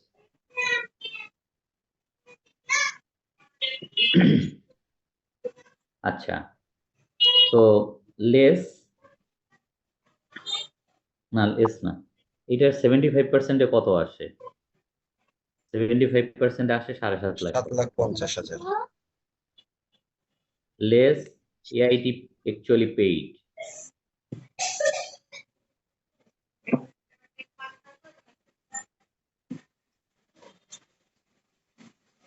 ধরেন সে পে করছে 6 লাখ টাকা,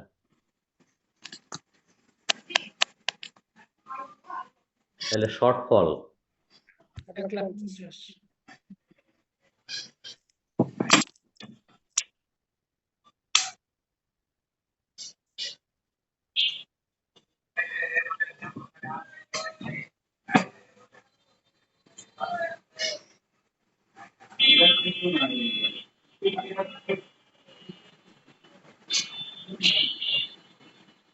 এখন ধরেন কথার কথা যে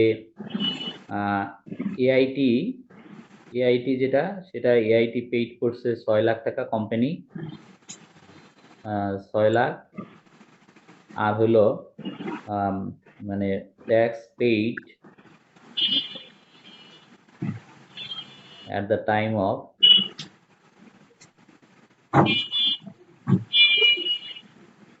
filing return.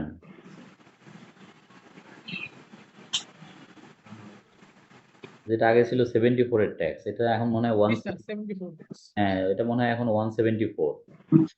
এটার সময় ধরেন সে ট্যাক্স দিচ্ছে আরো 2 লাখ। ভালো করে শুনেন, সে যে রিটার্ন সাবমিট করছে তার হিসাবে নাকি ট্যাক্স আসে 8 লাখ, এবং সে এই যে 2 লাখ টাকা দিছে, এই 2 লাখ টাকা দিছে সে 30শে নভেম্বর, 30/11/2023 তারিখে দিচ্ছে।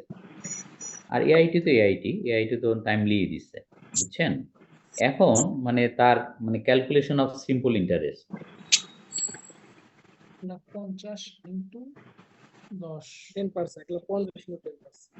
ক্যালকুলেশন অফ সিম্পল ইন্টারেস্ট যে ডিসিটি যে ক্যালকুলেশনটা করবে যে তাকে কত টাকা শুনে একটা কথা বলি, সেটা হলো ডিসিটি তার ট্যাক্স অ্যাসেসমেন্ট করছে 10 লাখ আর সে ট্যাক্স দিছে 8 লাখ, তার মানে বাকি 2 লাখ তো দিতে হবেই, উপরন্তু তাকে সরল সুদ দিতে হবে। আমাদের কথা হলো যে সরল সুদ তাহলে কত টাকা দিতে হবে, যেটুকু কম আছে ওটুকু তো দিবে, না দিলে আপিল করবে, সেটা ভিন্ন কথা। এখন আসেন সরল সুদের হিসাবটা দুই ভাবে করা যায়। ধরেন আজকের ডেট কত, date of assessment, date of assessment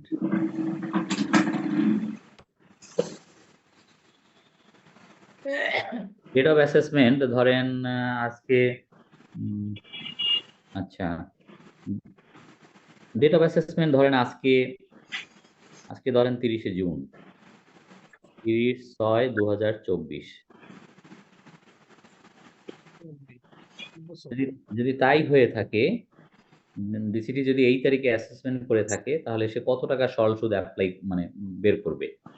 এই ক্যালকুলেশনটা হলো এইভাবে, আপনাকে বলি, সেটা হচ্ছে এই যে 1.5 লাখ টাকা, 1.5 লাখ টাকা যে শর্টফল, এইটার উপরে না, এইখানে একটু অঙ্কটা চেঞ্জ করে দিই, ওটা একটু চেঞ্জ করি।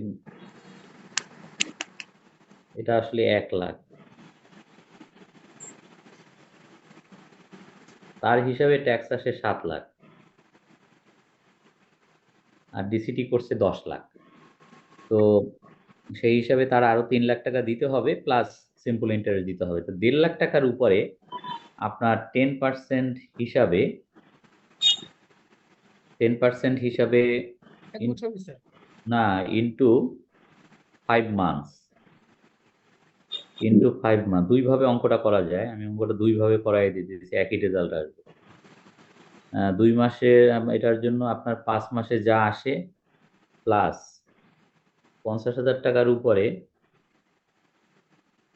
10% হিসাবে আপনার 7 মাস,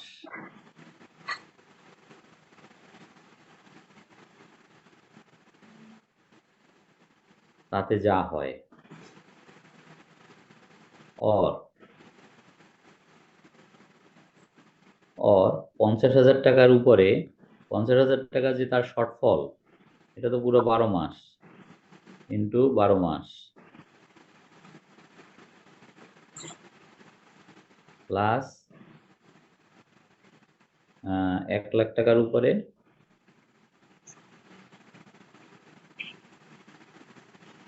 10% হিসাবে 5 মাস।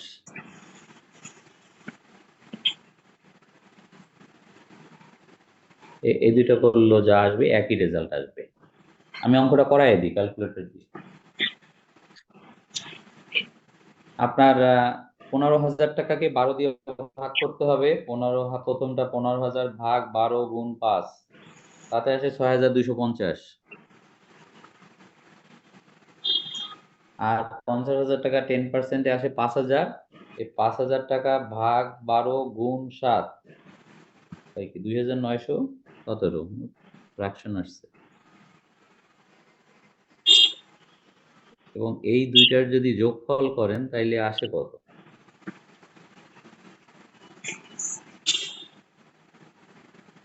9,167।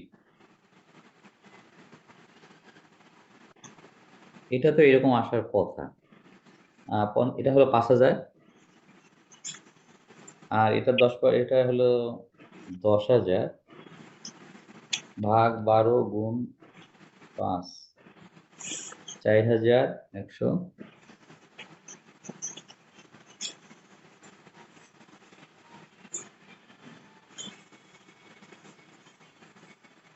দেখেন বুঝছেন না? সেম তো আসবে। আপনার যেটা ভালো লাগবে, যেটাতে আপনার বুঝতে সুবিধা হয়। আপনাকে প্রথমটা করাই যে 1.5 লাখ টাকার উপরে 1.5 লাখ টাকা তো হলো মানে শর্টফল, তাহলে 1.5 লাখ টাকার উপরে 10%-এ 5 মাসের জন্য হবে। বলতে পারেন স্যার 5 মাস কেন? অ্যাসেসমেন্ট তো হয়েছে 1 বছর, মানে নিয়ম কি? 10% হিসেবে কত তারিখ থেকে কত তারিখ পর্যন্ত হবে? নিয়ম হলো 1 জুলাই 2023 হইতে অ্যাসেসমেন্ট ইয়ারের শুরুর দিন থেকে ডেট অফ অ্যাসেসমেন্ট, তার মানে 1 বছর। তাহলে স্যার আপনি 1 বছর না করে 5 মাস কেন করলেন? 5 মাস করলাম এই কারণে যে 1.5 লাখ টাকার উপরে আমি 5 মাসে করলাম, মানে 5 মাসের মাথায় সে 1 লাখ টাকা জমা দিয়ে দিচ্ছে। রিটার্ন দাখিল করা ছিল নভেম্বর মাসে, July, August, September, October, November. নভেম্বরের 30 তারিখে সে 1 লাখ টাকা জমা দিচ্ছে। টাকা জমা দেওয়ার পরে সেই টাকার উপরে আর সুদ হয় না। এই কারণে আমি 1.5 লাখ টাকার উপরে 5 মাস আর 1 লাখ জমা দেওয়ার পরে আরো রইল 1.5 লাখের মধ্যে 50,000, ওইটা 10%-এ বাকি 7 মাস, মানে 7 5 12, 7 5 12, হ্যাঁ, এই হলো 9,167 টাকা। এটা যদি ভিন্নভাবে বলি যে 50,000 টাকা তার যে মানে ঘাটতি, এটা ওভার দ্য ইয়ার, একেবারে সারা বছরের ঘাটতি। তো ঠিক আছে, 50,000 টাকার উপরে 10%-এ 12 মাস, 1 বছর, 5,000।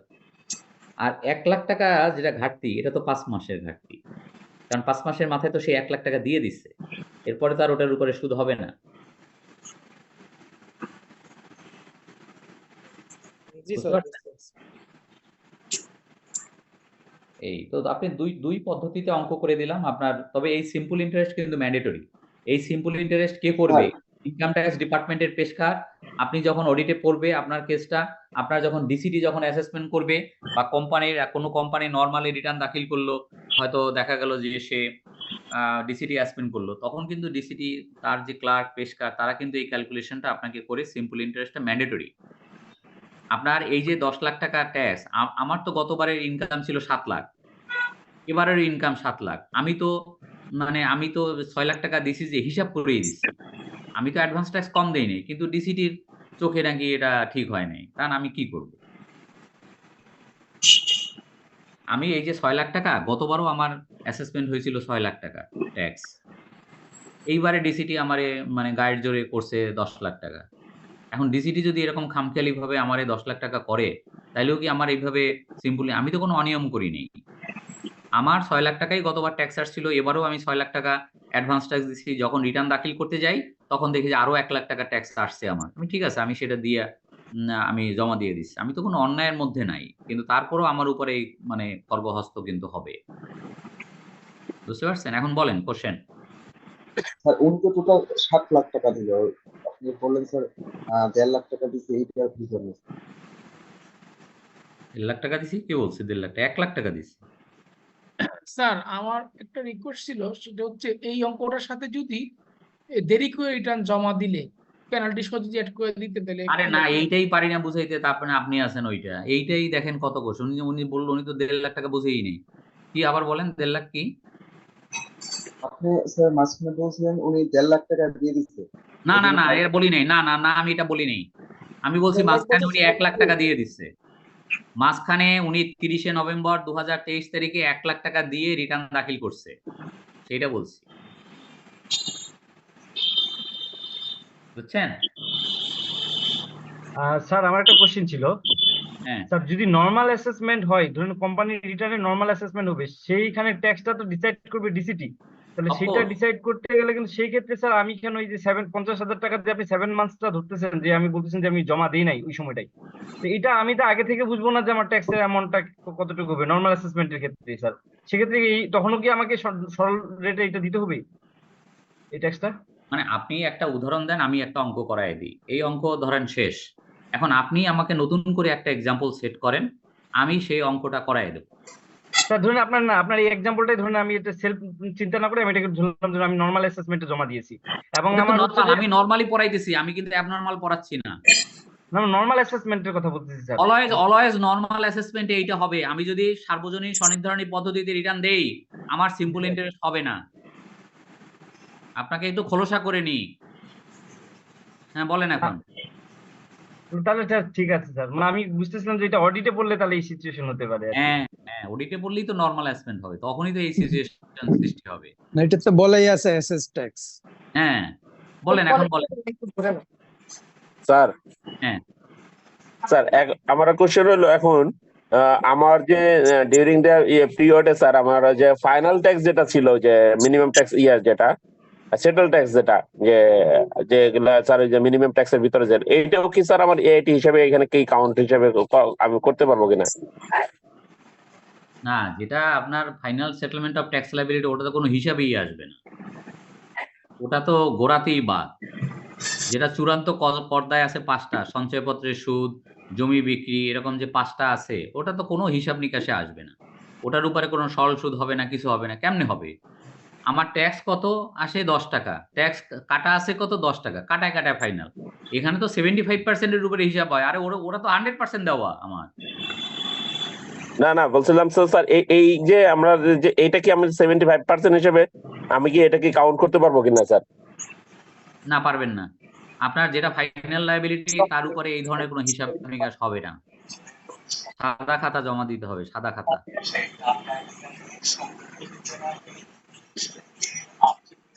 সেমিফাইনালটা আসবে, মিনিমামটা আসবে না স্যার? মিনিমামটা আসবে, হ্যাঁ মিনিমামটা আসবে। কেন? ধরেন আমি একজন ইম্পোর্টার, আমি মালয়েশিয়া থেকে টেলিভিশন আমদানি করে আমি স্টেডিয়াম মার্কেটে আমার দোকান আছে। এখন একটাই ব্যবসা থেকে আমার আয়। এখন ধরেন আমার চিটাগাং ইম্পোর্ট স্টেজে আমার কাটা আছে 5 লাখ টাকা। ভালো করে শোনেন। এখন আমি ওই 5 লাখ টাকা ওইভাবেই দেখাইয়া রিটার্ন দিছি, কিন্তু ডিসিটি আমারে ট্যাক্স করছে 50 লাখ টাকা। ভালো করে শুনেন। ডিসিটি যখন আমাকে 50 লাখ টাকা ট্যাক্স করবে, তো 50 লাখ টাকার 75%-এ করবে কত? 37.5 লাখ। লেস অ্যাডভান্স ট্যাক্স মানে উইথহোল্ডিং ট্যাক্স দেওয়া আছে 5 লাখ। বাকিটার উপরে সরল সুদ হবে ডেফিনেটলি। এখান থেকে তো মুক্তি মিলবে না। কি ক্লিয়ার? আপনি আমাকে কোশ্চেন করছেন, স্যার মিনিমাম ট্যাক্স যেটার উপরে অ্যাপ্লিকেবল ওইখানেও কি এরকম সিম্পল ইন্টারেস্ট হতে পারে? অবশ্যই হতে পারে। হবে না কেন? যদি ইনকাম বেশি হয় তাহলে হবে না কেন? কারণ ডিসিটি তো এটা তো একটা মানে ফর্মুলা। আপনি ছকে ফেলাইয়া দিবেন যে এইবারে অ্যাসেসমেন্টে হইছে কত? এত। এটা 75%। আর আরেকজন এর আগে কোশ্চেন করছে, স্যার আমার যে 5টা ফাইনাল লায়াবিলিটি সেখানে কি এটা হতে পারে? এটা আজগুবি কোশ্চেন। সেটা কিভাবে হবে? আমার যা ট্যাক্স ওইটাই দেওয়া। আমার তো 75% কেন 100% কাভার্ড। তারপর সিম্পল ইন্টারেস্ট হবে কেন? বুঝতে পারছেন? আপনাকে আরো একটা গল্প। না না, এই 75% হয় কি একেবারে কাটায় কাটায় তো অ্যাডভান্স ট্যাক্স হিসাব করা সম্ভব না, আন্দাজ করাও সম্ভব না। এই জন্য 25% ক্ষমা করে দিচ্ছে। বলছে ঠিক আছে, যা ট্যাক্স আসছে এর একেবারে পুরোটাই অ্যাডভান্স ট্যাক্স দিবে, এটা কি হয়? ঠিক আছে, 75% হলো মানে একটা ধর্তব্য, যে ঠিক আছে ধরে নিচ্ছি যে তার 25% আমি একটু ছাড় দিলাম, যে 75% পর্যন্ত আমার কাভার আছে কিনা, অ্যাডভান্স ট্যাক্স কাভার করা আছে কিনা। উত্তর যদি হয় নো, তাহলে সিম্পল ইন্টারেস্ট হবে। আর উত্তর যদি হয় ইয়েস, তাহলে হবে না। একটা লোক যদি মানে অ্যাডভান্স ট্যাক্স নিয়ম মাফিক ভাবে নাও দেয়, তাও তার সরল সুদ হবে না। সেই গল্পও আমি দিতে পারি আপনাকে। কিরকম? ধরেন একটা লোকের গতবারের নিয়ম অনুযায়ী তার অ্যাডভান্স ট্যাক্স দেওয়ার কথা কত? দেওয়ার কথা 8 লাখ, সরি দেওয়ার কথা তার 10 লাখ। মানে গতবার অনুযায়ী তার এবারে অ্যাডভান্স ট্যাক্স দেওয়ার কথা 10 লাখ, 2.5 লাখ 2.5 লাখ 2.5 লাখ 2.5 লাখ এইভাবে দেওয়ার কথা। এই বেচারা করছে কি, সে আসলে অ্যাডভান্স ট্যাক্স নিয়ম মাফিক দেয়নি। সে দিছে 2 লাখ 2 লাখ 2 লাখ 2 লাখ কথার কথা। অথবা প্রথম 7.5 লাখ টাকাই দিছিল, পরে 50,000 টাকা দিছে, এরকম। যাই হোক, ডিউরিং দ্য ইয়ারে সে প্রকৃতপক্ষে অ্যাডভান্স ট্যাক্স দিছে 8 লাখ। তার নিয়ম মাফিক ভাবে দেওয়ার কথা ছিল 10 লাখ। তার মানে সে একজন করখেলাপি, তার অ্যাডভান্স ট্যাক্স যা দেওয়ার কথা তা দেয়নি। তাহলে তার সিম্পল ইন্টারেস্ট হতে পারে। যখন ডিসিটি পেশকার সে যখন সিম্পল ইন্টারেস্ট করার জন্য কাগজ কলম নিল, দেখা যায় কাগজ কলম আর আগায় না, কলম থেমে আছে। কেন? যে এবারেও তার 10 লাখ টাকা ট্যাক্স আসছে, তো 10 লাখের 75% করে দেখে আসে 7.5 lakh, less advance tax paid 8 lakh. তখন তার কলমটা থেমে গেছে, সে আর আগাতে পারতেছে না, কারণ তার তো কোনো শর্টফল পাচ্ছে না। 75%-এ যা আসে সেখান থেকে যা শর্টফল, তার উপরে তো সিম্পল ইন্টারেস্ট হবে, তো আর কলম আগাচ্ছে না। ব্যাপারটা বুঝাইতে পারছি?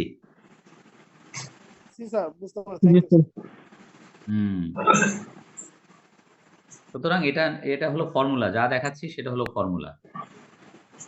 এই ডিসিটি কি এটা মাফ করতে পারে স্যার? না না না না, বলে কি, আমি আপনাকে বারবার বলছি, আপনি শুনেন নাই। সেটা হলো এই যে সিম্পল ইন্টারেস্ট যে অঙ্ক আপনাকে করালাম, এটা ম্যান্ডেটরি, এটা নট ডিসক্রিশন। ডিসক্রিশন হলো জরিমানা করার ব্যাপারটা, যে আমি কাউকে জরিমানা করতে পারি, কাউকে নাও পারি। কিন্তু সিম্পল ইন্টারেস্ট এটা ম্যান্ডেটরি, বুঝছেন?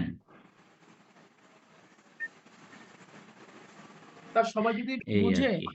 স্যার, একটু যদি সবাই বুঝে কাইন্ডলি এই হুম পেনাল্টি ইন্টারেস্টটা যদি অ্যাড করে একটু দেখাই দিবেন স্যার। এই অঙ্ক দিই স্যার, মনে করেন জমা দিলাম 22 এই মার্চে জমা দিলাম, দেরি করে জমা দিলাম। না, এখন আপনি আবার অন্য লাইনে গেছেন। ওইটাও আমি ক্যালকুলেশন আমি করতে না, পারি না, আমি আমি অনেক ট্রাই বুঝছি করছি। আপনার কথা। ওইটা তো আমার এইটা করানো শেষ। আপনি যেটা বলতেছেন সেটা হলো ডিলে ইন্টারেস্ট। জি স্যার, ডিলে ইন্টারেস্ট আর কি, যেটা আমি স্যার ডিলে যোগ করতে পারি না, না, ডিলে ক্যালকুলেশন করতে পারি না, চেষ্টা আমি করছি। বুঝছি ডিলে ইন্টারেস্ট অবশ্যই এটার বিষয়বস্তু না। জি আমি স্যার। তারপর আপনি কোশ্চেন করছেন, আমি একটা অঙ্ক দেই, অঙ্ক দিয়ে আমি করাই দিই। জি ধরেন স্যার। ধরেন কথার কথা যে আপনার উইথহোল্ডিং ট্যাক্স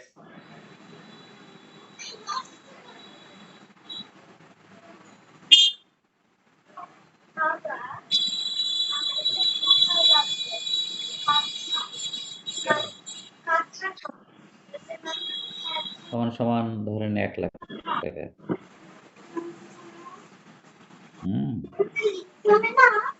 এখন আহ,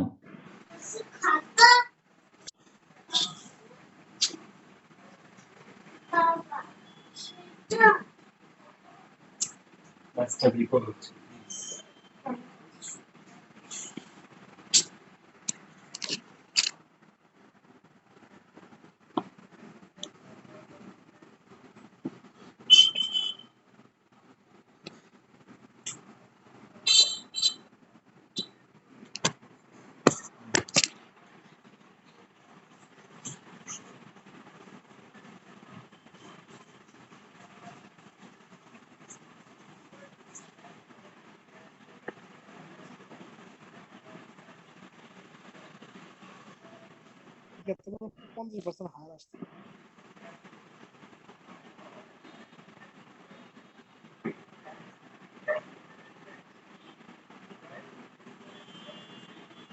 শোনেন, উনি যে অঙ্কটা বলছে সেই অঙ্কটা দিলাম, এখন অ্যান্সার দেবো তারপরে। এক ভদ্রলোক চাকরি করে, তার বেতন থেকে ট্যাক্স কাটা আছে 1,00,000 টাকা, কিন্তু সে যখন রিটার্নটা ফিল আপ করতে গেল তখন তার ধরেন আরো কিছু ইনকাম টিনকাম আছে, হোয়াট এভার মেবি, তো তার ট্যাক্স আসছে 1,50,000 টাকা, কিন্তু টাইমলি সে রিটার্নটা সাবমিট করতে পারে নাই। তার রিটার্ন সাবমিট করার কথা নভেম্বরের 30 তারিখে, সে জানুয়ারি মাসের 31 তারিখে রিটার্ন সাবমিট করছে। এখন জানুয়ারি মাসে যখন রিটার্ন সাবমিট করবে, তখন তার ওই যে 50,000 টাকা ট্যাক্স আসছে 1,50,000, দেওয়া আছে অলরেডি 1,00,000। তো এখন 50,000 টাকা দিয়েই কি সে রিটার্ন সাবমিট করতে পারবে? না, উত্তর হলো না। তাহলে তাকে ডিলে ইন্টারেস্ট দিতে হবে। তাহলে ডিলে ইন্টারেস্ট দিতে হবে তাকে কত টাকার উপরে, কয় মাসের এবং কত টাকা। সেখানে যেটা বলছে যে যদি কেউ সময় মতো রিটার্ন দাখিল করতে না পারে, তাহলে তাকে এই যে 1,50,000 টাকা তার ট্যাক্স আসছে, এই 1,50,000 টাকার 4% সম্ভবত, 4% ইন্টু 2 মান্থস, জি স্যার। তাতে ডিলে ইন্টারেস্ট, এটা হলো ডিলে ইন্টারেস্ট।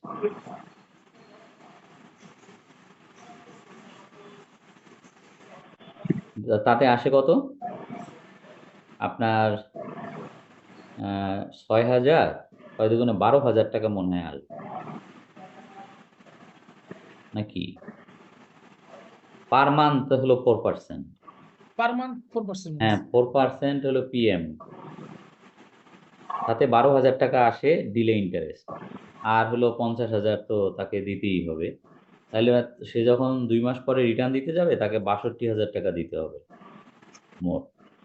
এখন একটা কোশ্চেন, যে এই যে সে ডিলে করছে 2 মাস, তা এখানে তো 50,000 টাকার উপরে 4% হিসেবে 2 মাসের হওয়ার কথা, এবং আগে আইনে, আমাদের আগের পুরনো আইনে তাই ছিল। পুরনো আইনে, এটা যদি পুরনো আইনে অঙ্কটা করি, তাইলে অঙ্কটা কিভাবে হবে জানেন? পুরনো আইনে হলে হবে 50,000 টাকা, যেটা তার ঘাটতি, যেটা সে দেয়নি টাইমলি, এটার উপরে 2% ইন্টু 2 মাস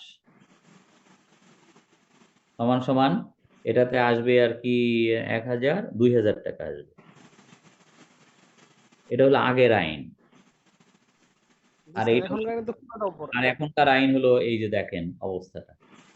আগের আইনে ছিল 2000 টাকা দিলেই চলতো ডিলে ইন্টারেস্ট, কারণ আমি ডিলে করছি তো 50,000 টাকা দিতে বিলম্ব করছি। আমি তো ওই 1.5 লাখ টাকা বিলম্ব করিনি, 1 লাখ তো বহু আগেই আমার দেওয়া, ওটার উপরে আমি আবার ডিলে ইন্টারেস্ট দেবো কেন? ওটা তো ডিলে করিনি। কিন্তু এবারে আইনটা এরকম বিদঘুটে করে ফেলছে। আর স্যার কোম্পানির স্যার ক্ষেত্রে এখন তো একই নিয়ম স্যার না? স্যার এটা তো জবর হয়ে গেল না স্যার একটা। কোম্পানির ক্ষেত্রে কি? স্যার কোম্পানির ক্ষেত্রে 84% এই নিয়মেই। হ্যাঁ, ঠিক একই আছে, থ্যাংক ইউ স্যার। স্যার আর এখানে এই ক্ষেত্রে তাহলে অ্যাডভান্স যে 1 লাখ দেওয়া, এটা দেওয়া না দেওয়া একই তো সমান হয়ে গেল। এটাই আর কি। না, এটা আমার কাছেও খারাপ লাগে যে নাম হচ্ছে ডিলে ইন্টারেস্ট এবং বাংলায় নামকরণ হচ্ছে বিলম্ব সুদ। এটা নিয়েও অনেক কথাকথি হচ্ছে। মানে ইনকাম ট্যাক্সের যে নতুন বাংলা আইন হয়েছে ভালো, একটা নতুন আয়কর আইন হয়েছে, সেটা খুবই ভালো। কিন্তু কিছু কিছু জায়গায় একটু খটকা রয়ে গেছে, খাপছাড়া রয়ে গেছে। ডিলের সাথে সাথে স্যার ইনভেস্টমেন্ট রিবেট গুলো তো হয়ে যাবে, ডিসঅ্যালাউ হয়ে যাবে, তাই না স্যার? হ্যাঁ, ইনভেস্টমেন্ট রিবেট পাবে না। তারপরে এই যে শুধু কি 3 ভাগের 2 ভাগ 1 ভাগ যে বাদ যাবে সেটাও পাবে না স্যালারি না থেকে। না, মানে অনেক কিছু তার জীবন থেকে হারায় যাবে যদি 2 মাস এই যে দেরি করে। কি কি জিনিস তার জীবন থেকে হারাবে? যেমন একবার শুনছিলাম যে মোবাইল ফোন কি কি খাইছে, ক্যামেরা খাইছে, কত কিছু নাকি খাইছে, কি কি জিনিস জীবন থেকে চলে গেছে এক মোবাইল ফোন থাকলে। এখানেও ঠিক তাই। স্যার এটা কি সত্যি কি কথা বলতে খাইছে এইটা আপনার কি বলতেছিলাম জানি যে, ও সে যদি 2 মাস দেরি করে তার জীবন থেকে অনেক কিছু চলে যাবে। কি কি? এই যে সে একটা প্রাইভেট জব করত, সেখানে তার যে গ্রস স্যালারি ওইটার যে 1/3 অথবা 4.5 লাখ ওটাও যাবে, ওটাও পাবে না। বুঝছেন? তারপরে সে যে বিনিয়োগ করছে প্রভিডেন্ট ফান্ডে টান্ডে, ওইটার উপরে বিনিয়োগ রেয়া তো পাবে না। টাইমলি রিটার্ন দিলে 50,000 টাকা দিয়ে পারতো, এখন যে কত টাকা দিতে হবে, এবং তার উপরে আবার পুরাটার উপরে প্রথম থেকে 4%। মানে বুঝতে পারেন যে অবস্থাটা কি। তা বলতে পারেন যে স্যার এটা কেন করলো? করছে একটা মাত্র কারণে, একটা মাত্র কারণে করছে, সবার কাছ থেকে টাইমলি যেন রিটার্নটা আসে। স্যার এটা যদি ফার্স্ট রিটার্ন হয় সেই ক্ষেত্রে তো এগুলো ডিসঅ্যালাউ, তাই না স্যার? হুম।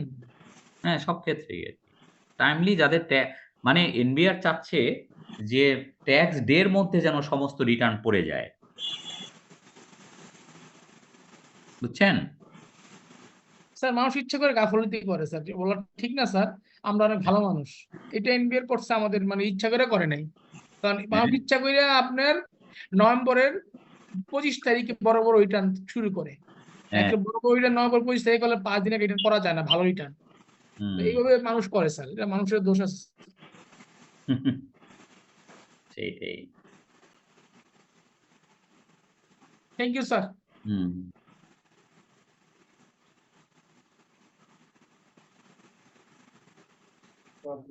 জনগণের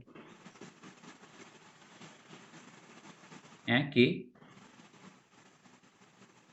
না বললাম কি স্যার, সব দোষ জনগণের। জনগণের, হ্যাঁ। না, এই ক্ষেত্রে জনগণের দোষ। হ্যাঁ, স্যার বলেন। হুম? এখানে তো স্যার 2 মাস যেটা বলা হয়েছে স্যার, এই 2 মাস না হয় যদি স্যার এটা ফ্র্যাকশন হয় মানে 1.5 মাসে 1 মাস 20 দিন হয়, তাহলে কি স্যার এটা কি ওই ডে ভিত্তিক কোনো ক্যালকুলেশন হবে নাকি না না, সরাসরি? ওরা পুরো 2 মাসের হবে। মানে 1 মাসে 1 দিন হলেও কি 2 মাস হবে নাকি হ্যাঁ, স্যার তাই। এটা?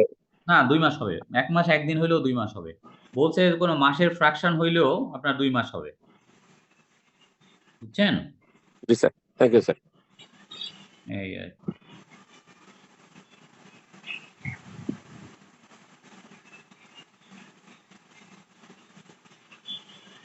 আচ্ছা, তাহলে আমাদের অ্যাডভান্স ট্যাক্স শেষ, তাই না? জি স্যার। আচ্ছা, তাহলে আর কি বাকি আছে? আমরা চেষ্টা করব আগামী ক্লাসে পড়াতে। আপনার কি বলে, ওই যে কিছু কিছু জিনিস আমাদের যেগুলো বাকি আছে, এখন আর যে খুব একটা জিনিস বাকি আছে তা না। অ্যাসেসমেন্ট বাকি আছে, পেনাল্টি, তারপরে আপিল ট্রাইব্যুনাল, এগুলো এক ক্লাসে হয়ে যাবে। বুঝতে পারছেন? আজকে পর্যন্ত কয়টা ক্লাস হলো আপনাদের?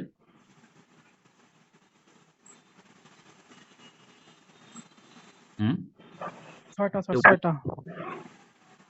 পাঁচটা, ছয়টা স্যার। হুম 6টা মানে কি 12টা? 6 দুগুণে 12টা হ্যাঁ, নাকি প্রথম দিকে? ওভাবে হলে মানে 10টা। আচ্ছা যাই হোক, ঠিক আছে, আমরা মোটামুটি আগায় গেছি। এবং আমাদের যদি 20টা ক্লাস পাই, 20টা মানে 10 দিন আর কি, তাহলে আমরা অঙ্কের দিকে চলে যেতে পারবো। তো এখন আর নতুন করে শুরু করলে শেষ হবে না, সেই কারণে কার কি কোশ্চেন আছে সেগুলো একটু আলাপ করেন, আমরা শুনি। আর আগামী ক্লাসে আমাকে একটু মনে করায় দিবেন যে আমরা আগামী ক্লাসে 4টা জিনিস আমরা শেষ করব। কি কি? 1 নম্বরে হচ্ছে অ্যাসেসমেন্ট, 2 নম্বরে হচ্ছে পেনাল্টি, 3 নম্বরে হচ্ছে আপিল ট্রাইব্যুনাল হাইকোর্ট, আর 4 নম্বরে হচ্ছে রেসিডেন্ট নন রেসিডেন্ট। প্লিজ একটু নোট করে রাখেন, মানে যাতে আমার একটু সুবিধা হয় যে আমরা আগামী ক্লাসে এই 4টা জিনিস পড়ব। তারপরের ক্লাসে হলো ট্রান্সফার প্রাইসিং, তারপর থেকে ট্রান্সফার প্রাইসিং এর পর থেকে আমরা সরাসরি মানে প্রিভিয়াস কোশ্চেন অ্যান্সারে চলে যাব, সাজেস্টেড অ্যান্সারে চলে যাব। তো ঠিক আছে সাজেস্টেড স্যার। প্রিভিয়াস পরীক্ষার সাজেস্টেড অ্যান্সারেও অনেক ভুল আছে। তো সুতরাং আপনি ওই সাজেস্টেড অ্যান্সার যদি ফলো করেন সেখানেও সমস্যা আছে। তো ওগুলো নিয়ে আমরা কথা বলব, সুবিধা হবে আপনাদের ধরতে। তো ওইটা খুব ইফেক্টিভ হবে। হ্যাঁ ইফেক্টিভ হবে। বলেন আবার আরিফুল ইসলাম। স্যার একটা কোশ্চেন ছিল স্যার। হ্যাঁ বলেন। স্যার আমাদের কর্পোরেট ট্যাক্সের প্ল্যানিংটা স্যার কি রকম হবে স্যার, যদি একটু বলতেন ভালো হতো। কেন এগুলো নিয়েই তো হলো আজকে, কর্পোরেট ট্যাক্সের যে প্ল্যানিং গুলো নিয়ে কথা হলো না। স্যার ওইখানে দেখলাম সবাই ইন্ডিভিজুয়াল জিজ্ঞেস করছে। না না ইন্ডিভিজুয়াল না, কোম্পানি। কেন বলছি না, আমার কোম্পানিটা আমার ইন্ডাস্ট্রিটা আমি কোথায় সেট আপ করবো? আমি ইকোনমিক জোনে সেট আপ করবো যাতে আমি হলিডে এনজয় করতে পারি।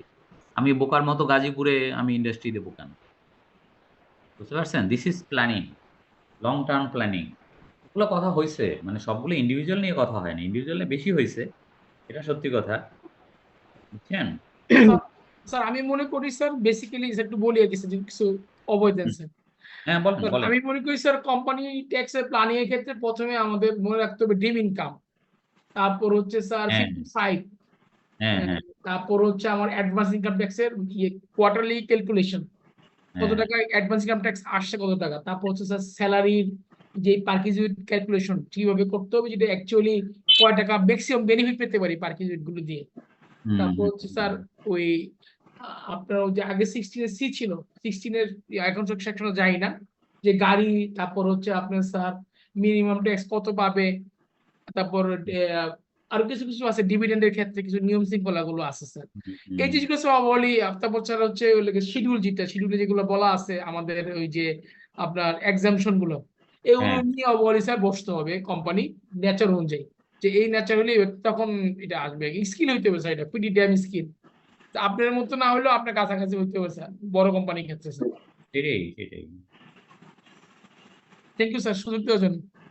না ঠিক আছে স্যার আমার একটা প্রশ্ন ছিল স্যার। হ্যাঁ বলেন। স্যার কোন ট্যাক্স ফাইল, কোন এসএসসির ফাইল অডিটে পড়লে এটা কি কোনো নিয়ম আছে নাকি স্যার, যে অডিটে এই বছর পড়ছে সামনের বছর পড়তে পারবে না, বা কত বছর পর্যন্ত পড়তে পারবে, এইরকম কোনো নিয়ম আছে কিনা স্যার? না, অডিটে কত বছরের মধ্যে পড়তে পারবে, বা 1 বছর পড়লে তারটা বারবার পড়তে পারবে কিনা, এই ধরনের কোনো নিয়ম কানুন নাই। ঠিক আছে স্যার, থ্যাংক ইউ। এই স্যার একটু ইয়ে যে উপরে স্যার অ্যাডভান্সের ক্যালকুলেশন স্যার করছেন যে শর্ট বলের, স্যার যদি ওই যে 5 মাস 7 মাস যে মান্থস গুলা বের করছেন ওখানে স্যার ডেট ওয়াইজ একটু ইয়ে করে দিলেন স্যার, পরবর্তীতে একটু মনে থাকতে আপনার স্যার এগুলি প্র্যাকটিসে যারা আছে ওরা এগুলা ধরে রাখতে পারে। ও আপনি বলছেন যে ওইখানে 5 মাসের জায়গায় কবে থেকে কবে, না ভালো কথা বলছেন, ঠিক আছে অলরাইট। জি স্যার একটু মনে থাকবে আর কি স্যার। Thank you. এই যে 5, এই যে 7, এই যে 12, এই যে 5, এইগুলা যদি একটু বলে দেই, তাই না, কবে থেকে কবে, ভালো কথা।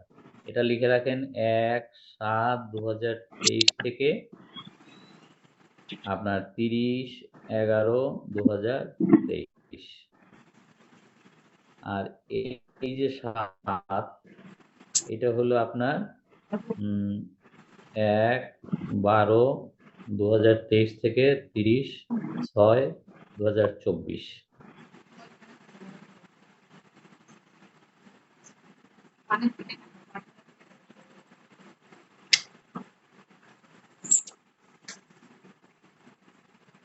এটা ওইটা এটা হলো ওইটাই আর কি।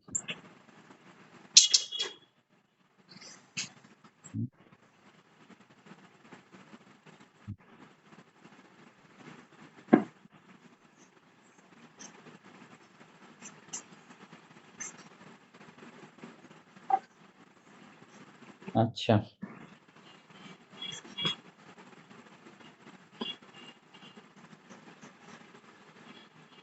ঠিক আছে। জি স্যার, থ্যাংক ইউ। ওকে, আসসালামু আলাইকুম স্যার। স্যার হ্যাঁ বলুন। স্যার যদি আমি অ্যাডভান্স ট্যাক্সের ক্ষেত্রে স্যার প্রথম কোয়ার্টার দিছি, সেকেন্ড কোয়ার্টার আর থার্ড কোয়ার্টার কোনো কারণবশত আমি দিতে পারি নাই। এখন ক্যালকুলেশন করে ফোর্থ কোয়ার্টারে আসার পরে আমি কি স্যার বাকি এটা করে দিলে কি আমার কি স্যার ইন্টারেস্ট হবে কিনা স্যার? না, হবে না। এটাই তো বুদ্ধিমানের কাজ। এটার নামই তো ট্যাক্স প্ল্যানিং, বুঝছেন?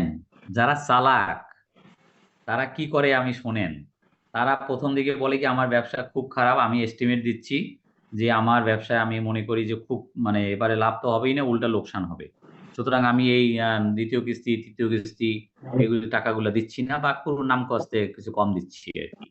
ও বাবা, যখন আমার চতুর্থ কিস্তি আসলো তখন বললো না না, আমি এখন যেটা মনে করতেছি, এখন শেষের দিকে আমার ব্যবসা এখন খুবই রমরমা। হ্যাঁ, তো মানে আমি মনে করি যে হ্যাঁ, গতবার আমার যা আয় হয়েছে এখানে ভাবছিলাম কম হবে এতদিন, কিন্তু এখন দেখি যে না, আমার এখন পরের দিকে আমার সেলস রেভিনিউ বাড়ছে, আমার এটা সেটা, আমার এখন অবস্থা খুব ভালো। তো সুতরাং আমি এখন 10 লাখ টাকা দিয়ে দেবো। তো 10 লাখ টাকা কি আমার একবারে দিয়ে দিলে হবে? উত্তর হলো অবশ্যই। আমার যদি চতুর্থ কিস্তিতেও আমি যদি শেষের ট্রেনটাও ধরতে, মানে কমলাপুর থেকে 4টা ট্রেন ছাড়ে ময়মনসিংহ এর জন্য, বুঝছেন? তো আমি যদি শেষের ট্রেনটাও ধরতে পারি তাও আমি ময়মনসিংহ যেতে পারবো এবং আমার কিচ্ছু হবে না, আমার কোনো ক্ষতি হবে না, আমার 1 পয়সাও সিম্পল ইন্টারেস্ট হবে না। সিম্পল ইন্টারেস্ট ডিসিটি এরকম ক্যালকুলেশন করবে, যদি 70, এখন দেখা গেল আমি 10 লাখ টাকা দিয়েছি তাতে কাজ হয় নাই, ডিসিটি আমার ট্যাক্স ধরছে 50 লাখ, কাম সারছে। 50 লাখের 75% কত? 37.5 লাখ, লেস অ্যাডভান্স ট্যাক্স পেই 10 লাখ, বাকি 27.5 লাখ টাকার উপরে 10%। বোঝেন অবস্থা? অ্যাডভান্স ট্যাক্স নিয়ম মাফিক ভাবে দিয়াও মানে নাই, ক্ষান্ত হয় না, দিয়াও মানে না, স্বস্তি নাই, বুঝছেন? তাহলে বলেন যে স্যার আপনি যে পড়াইলেন অ্যাডভান্স ট্যাক্স নিয়ম মাফিক ভাবে গতবারের ভিত্তিতে দিতে হবে, আরে পড়াইছি তো, যা আছে আইনে পড়াইছি, কিন্তু যদি ডিসিটি মানে আমার এটা না মানে, আমাকে যদি একটা হেভি অ্যাসেসমেন্ট করে দেয়, তো ওইটার উপরেই কিন্তু ভিত্তি করে আমার সিম্পল ইন্টারেস্ট হবে, সেখান থেকে মুক্তি নেই। আবার যদি আমি আপিলে যাই, ট্রাইব্যুনালে যাই, ওখানে গিয়ে আমার ইনকাম কমে যায়, ইনকাম কমে গেলে অটোমেটিক্যালি আমার সিম্পল ইন্টারেস্ট কমে যাবে। স্যার আরেকটা জিনিস, আমার গতবারের হিসেবে আমার 75% কাভার করলো, কিন্তু আমি এই বছরে ইয়ার এন্ডিং এ কোম্পানির ক্ষেত্রে বলতেছি, এই বছরে ইয়ার এন্ডিং এ গিয়ে দেখলাম যে আমার গতবারের 75% কাভার করলেও এই বছরে যে আমি নিজে ক্যালকুলেশনটা করলাম, দেখলাম যে এটা আরো অনেক বেশি আসছে হিসাবে। হ্যাঁ, গতবারের বেসিসে 75% থেকে অনেক বেশি আসে, তখন তো আমি ওই বেশিটাও আমি জমা দিয়ে দিতে হবে না? শোনেন, আপনার কোশ্চেনে একটা ভুল আছে, আপনার ভিতরে জি একটা স্যার। ভুল ধারণা, মানে বদ্ধমূল ধারণা ঘুরে বেড়াচ্ছে, ওইটারে আগে ভাঙি, জি স্যার। তারপরে। সেটা হলো আপনি কোন আপনি বিষয়? একটা ভুল কথা বলছেন। সেটা হলো স্যার আমি গতবারের ভিত্তিতে গতবারের 75% দিলেই তো চলে, কিন্তু আমি দেখলাম পরে হিসাব করে না, আমার আরো অনেক বেশি দিতে হয়। ওই প্রথম কথাটা ছিল ভুল। গতবারে যদি আপনার গতবারের ভিত্তিতে ট্যাক্স আসে কত? 10 লাখ। তাহলে কি আপনি 75% এ 7.5 লাখ টাকা দিলেই চলবে? উত্তর হলো নয় একারে না। তাহলে এই যে ডিসিটি স্যার আপনি একটু আগে পড়াইলেন, ডিসিটি 75% এর উপর হিসাব, ওটা তো ডিসিটি। এ ধারা, তুমি কার? যেটা পড়াচ্ছি এটা ডিসিটির ধারা, আপনার ধারা নয়। ইনকাম ট্যাক্সের আইনে যে ধারাগুলো আছে ম্যাক্সিমাম ধারা হলো ডিসিটি, কিছু কিছু ধারা আছে এসএসসি, বুঝছেন?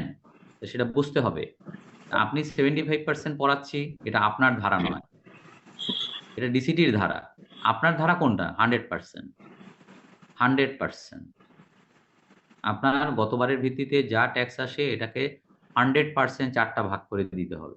ডিসিটি আপনার 25% ক্ষমা করে, 25% বাদ দিয়ে হিসাব করে, সেটা ডিসিটির মহানুভবতা। বুঝছেন? না, কিন্তু কিন্তু আমি আচ্ছা, এটা গেল। 100%ই দিলাম, কিন্তু আমার এই বছরে আমি তো অ্যাডভান্স ট্যাক্সটা দিলাম গতবারের আপনি বেসিসে আপনি আমাকে একটা অঙ্ক দেন, আমি আপনাকে পুরো অঙ্ক করায় দিতে পারি। আপনি আমার একটা স্যার অঙ্ক দেন, সবাই বুঝুক। আপনার কথা তো বুঝি না পরিষ্কার করে। আর যদি বুঝে বলতে পারেন তাহলে ঠিক আছে, বলেন। স্যার সেপর আমার গতবারের ট্যাক্স আমি আসছে, মানে নেট ট্যাক্স পেয়েবল ছিল 100 টাকা।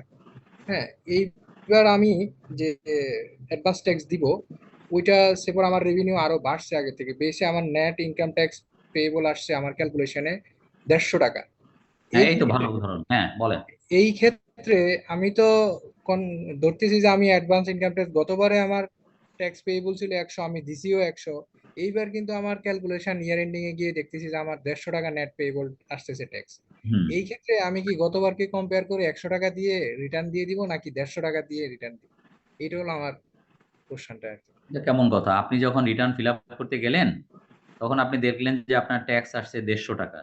আপনার কি মনে হয় আপনি 100 টাকা দিয়ে দিলেই নিয়ে নেবে? ইনকাম ট্যাক্স ডিপার্টমেন্ট আপনার রিটার্ন নিয়ে নেবে? কি বললেন আপনি বুঝিনি কিন্তু। তাহলে কি 150 টাকা 75% কভার করতে হবে নাকি? 100% আপনার দিতে কাজ হবে। আপনি করেন, আপনি বোঝেন না কিছুই। আপনার কাজ আপনি করেন, ডিসিটির কাজ ডিসিটি করবে। আচ্ছা, আপনার কাজ কি? আপনার কাজ কি? আপনি দেখলেন আপনার হিসাবে ট্যাক্স আসে 150, দিয়ে দেন 150, ওকে ওকে স্যার, এখন বুঝছি। দিয়ে চুপচাপ বসে থাকেন। তারপরে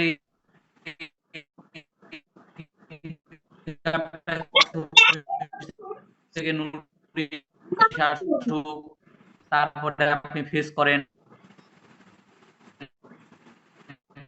তারপরে ডিসিটি অ্যাসেসমেন্ট। আপনি 150 টাকা ট্যাক্স দিচ্ছেন, আপনার মনে হয় যে আমি ট্যাক্স দিয়ে রিটার্ন দাখিল করে তখন যাবেন কই? যা আসে ওখান থেকে লেস 150, তারপরে বাকিটা সিম্পল ইন্টারেস্ট জবাই। বুঝতে পারছেন? হ্যাঁ স্যার স্যার আপনি ওই যে স্যার একজন এনবিআর মেম্বার হিসেবে আপনার স্যার কোশ্চেনটা করেন স্যার। এইবার কি তাহলে কি স্যার ওই যে আমরা তো এসএস ট্যাক্স এর উপরে স্যার আমার ইয়ে করতেছে, এই কি বলে আমার ফাইন করতেছে, বাট আমার তো হ্যাঁ, কিন্তু আমি যে এসএস করে যেটা জমা দিয়েছিলাম ওইটার উপরে কি অতিরিক্ত যেটা ছিল স্যার, ওইটা তো যে আগের আইনে ছিল যে অতিরিক্তর উপরে ডিলে ফাইন করার কথা। তো এইবার কি এটা কি পরিবর্তনের কোনো পসিবিলিটি আছে স্যার? আপনি কি এই নিচেরটা নিয়ে কোশ্চেন করছেন, এই যে ডিলে ইন্টারে 12,000 টাকা নিয়ে? না স্যার, ওই যে ওইখানে যে আমরা ওই যে আগের অঙ্কটাতে স্যার, যে আমরা যে 1.5 লাখ টাকা 1.5 লাখ টাকার উপরে যে স্যার ইয়ে করলো, ফাইন ক্যালকুলেশন করলাম আমরা, ওইটা তো স্যার ফাইন না, এটা সিম্পল ইন্টারেস্ট। এটা আগেও ঠিক একই। জি স্যার, ওই যে সিম্পল ইন্টারেস্ট যেটা ক্যালকুলেশন করছিলাম ওইখানে তো আগের আইনে স্যার ছিল স্যার ওই যে 50,000 টাকার উপরে স্যার, যেহেতু না আগে না না না না না না না, আপনাকে একটা কথা বলি, আগের সেম ছিল এটা। অ্যাডভান্স ট্যাক্সে যা আজকে পড়াইলাম এটা আগের আইন আর এবারের বাংলা আইন দুইটা সেম, নো চেঞ্জ। স্যার এটা ওই যে অ্যাডভান্স ট্যাক্সের কথা বলি না, আমি ওই যে বলছি স্যার সিম্পল ইন্টারেস্টের কথা স্যার। ওই তো অ্যাডভান্স ট্যাক্সই তো সিম্পল, নাহলে আপনি ডিলে, আপনি ভুল করতেছেন বারবার। আপনি মনে হয় বলবেন ডিলে ইন্টারেস্ট, কিন্তু মুখ থেকে আসে সিম্পল ইন্টারেস্ট, ফাইন, এই সমস্ত শব্দ আসে। আবার বলেন 50,000 কি নিচেরটা কি না, আমি বলি এই যে এখন এখন এইটা এইটা না স্যার এটা না স্যার, না। আমি আপনার এটা জিজ্ঞেস করছি, আপনি কি এই 12,000 টাকা নিয়ে কোশ্চেন করছেন? বলেন না স্যার। তাহলে কি স্যার বলেন দেখি, আপনি তো ক্লিয়ার না। সরি স্যার, 12,000 টাকা স্যার, এটা এই 12,000 টাকা স্যার। তাইলে আমি তো মনে করতেছি আপনি কোশ্চেন করতেছেন এই 12,000 টাকার মানে জাস্টিফিকেশন নিয়ে, কিন্তু আবার বলেন ফাইন কি বলেন না। এটা বলেছিলাম, এটা হলো বিলম্ব সুদ, ইংলিশে বলে ডিলে ইন্টারেস্ট। এখন দেখা যাক আর কি, এটা তো আসলে নট জাস্টিফাইড। এটা তো মানে একটা লোক 1 লাখ টাকা দেওয়ার পরেও ওই টাকার উপরে আবার 4% ডিলে ইন্টারেস্ট দিবে কেন? তাহলে নামে সার্থকতা রইল কই, তাই না? সেই হিসাবে মানে এটা ঠিক হতেও পারে আর দেখা যাক, বুঝছেন? বুঝছেন স্যার? হ্যাঁ স্যার একটা কোশ্চেন ছিল স্যার। হ্যাঁ বলেন। স্যার যেটা বলতেছিলেন যে কোয়ার্টার এই যে অ্যাডভান্স ট্যাক্সটা, যে প্রথম 3 মাসে ব্যবসায়ী কোয়ার্টারে দেখা যায় খারাপ অবস্থা, 4 নম্বর মাসে যায় দেখায় ভালো অবস্থা, মানে চালাকিটা করে। এখন এই চালাকিটাকে যদি রেগুলার বেসিসে করে তাহলে ডিসিটি কি তাকে প্রশ্ন করার কোনো ওরে ক্ষমতা বাবা, রাখে, ক্ষমতা মানে রাখে না মানে ধরার? ডিসিডি যদি ওইরকম হ্যাঁ, ডিসিডি মানে শোনেন উত্তরটা দেই। ডিসিডি প্রতিটা কোয়ার্টারে আপনাকে চিঠি দিবে এবং আপনি যদি ইনস্টলমেন্ট মিস করেন ওটার জন্য আপনাকে ডিফল্টার হিসেবে গণ্য করে ওই টাকা আপনার ব্যাংক থেকে নিয়ে নিতে পারবে। ডিসিডি অনেক ক্ষমতাশালী, কিন্তু আমরা বাস্তবে যেটা দেখি ডিসিডি আসলে অ্যাডভান্স ট্যাক্সের জন্য ওইরকম পারাপারি করে না, বা প্রথম 3টে ইনস্টলমেন্ট নিয়ে অত বেশি পারাপারি করে না। কারণটা কি জানেন? কারণ ডিসিটিও বোঝে যে আমি যদি আমার জুন মাসের মধ্যে কালেকশন হইলেই আমার বাজেট হইলেই হয়, তাহলে আপনার যে লাস্ট কিস্তি যেটা ওটা পড়ছে 15ই জুন। তো ঠিক আছে, মানুষ একটু কম বেশি দেয়, দিলেও মানে হোক যাই হোক, আমার বাৎসরিক বাজেটটা হলেই তো হয়। আমার উপরে যে টার্গেট, আমি ডিসিটি, আমার মাথার উপর একটা টার্গেট দেওয়া থাকে যে এই বছরে আমাকে এত টাকা কালেকশন করে দিতে হবে গভর্নমেন্টকে, এবং এটার উপরে আমার ইভলিউশন হয়, এটা নিয়ে মিটিং হয়, কেন পারলাম না ইত্যাদি, না পারলে এটা ব্যাখ্যা করতে হয় ইত্যাদি ইত্যাদি। কারোর চাকরি যায় তা না, কিন্তু একটু প্রেশার থাকে। তো সব ডিসিটি তার ভালো চায়, তার সুনাম চায় যে সে এটা পারছে আদায় করতে ইত্যাদি। তো সেইটা জুন মাসে হলেও তো হয়, একই তো ফিনান্সিয়াল ইয়ার ভিত্তিতেও বাজেট দেয়া হয়। এই জন্য অত বেশি করে না, অত বেশি মানে যে একেবারে খড়গহস্ত হবে ওইটা হয় না, আমরা বাস্তবে দেখি এটা। বাট আপনি বলছেন যে স্যার আমরা প্রথম কিস্তি দিলাম না, শেষের কিস্তিতে দিয়ে দিলাম, তাহলে 4টে কিস্তির মানে কি? তাহলে ডিসিটি কি মানে বিড়াল, সে কি কিছুই করতে পারে না? অনেক কিছু পারে, মানে অনেক ক্ষেত্রে অনেক কিছু লিনিয়েন্টলি নেয়, আমি সেটাই বলতে চাচ্ছি। ধন্যবাদ স্যার। ট্যাক্স এবারে ফাইন আর পেনাল্টি দুইটা কি ভিন্ন? বুঝি নাই কোনটা? ফাইন আর হ্যাঁ, পেনাল্টি দুইটা ভিন্ন, মানে দুইটার বাংলাও ভিন্ন। মানে আপনি বাংলা বললেও অনেকটা বুঝতে পারবেন। ফাইনের বাংলা হচ্ছে অর্থদণ্ড, আর পেনাল্টির বাংলা হচ্ছে জরিমানা।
তো যদি বলে জি। না এই টাকার তো কোনো ব্যাখ্যা নাই, তো বলে যে ব্যাখ্যা না থাকলে তো এই টাকাটা যোগ হয়ে যাবে। তো ইনকাম হিসেবে। হ্যাঁ, তো এক্ষেত্রে এখন কতগুলো জিনিস আছে, একটা আছে 19-এর 5টা বি।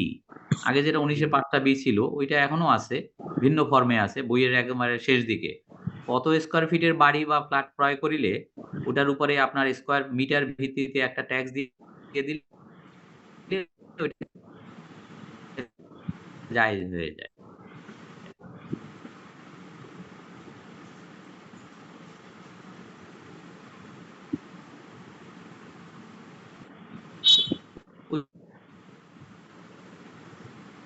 ওইটা একটা উপায় থাকতে পারে, ওইটা একটা বুদ্ধি দিতে পারে। আর স্যার এটা কি ইন্ডিভিজুয়াল রিটার্নে সে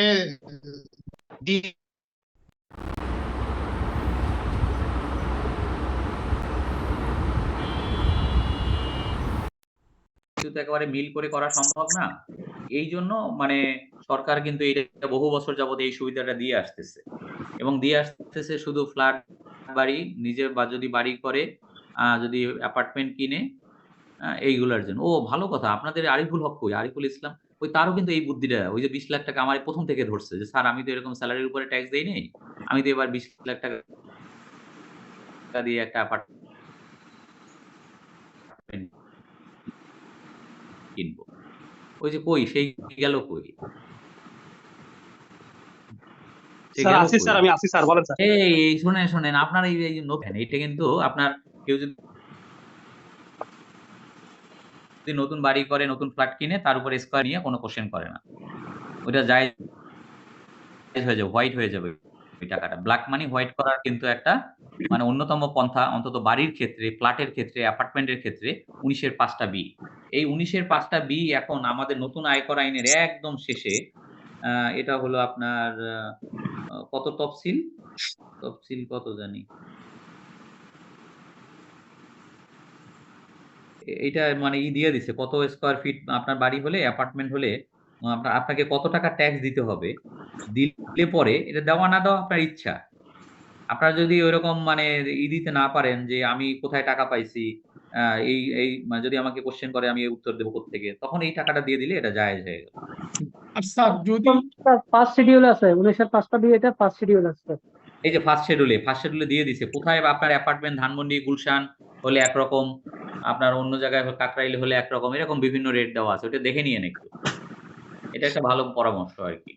আচ্ছা যদি কেউ প্লট কিনে কোন রিয়েল এস্টেট কোম্পানি থেকে, না ওইটা হবে না প্লটের উপরে তাই স্যার কিস্তিতে কিনলো তাহলে কি স্যার এটা কিস্তিটা যোগ করে দেখাই দিবে অ্যাসেটটা কোড করে আইডি10B তে যে অ্যাসেটটা কিস্তির আন্ডারে আছে এত টাকা প্রতি মাসে 10,000 টাকা যেমন কিস্তি দিচ্ছে, কিস্তিটা যোগ করে দিবে এরকম না স্যার?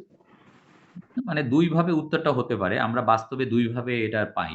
এক নম্বরে কেউ সততার সাথে বলে দেয় যে আমি বসুন্ধরা থেকে 5 কাঠা জমি ক্রয়ের উদ্দেশ্যে আমি মানে কিস্তি পরিশোধ করিয়েছি এত টাকা।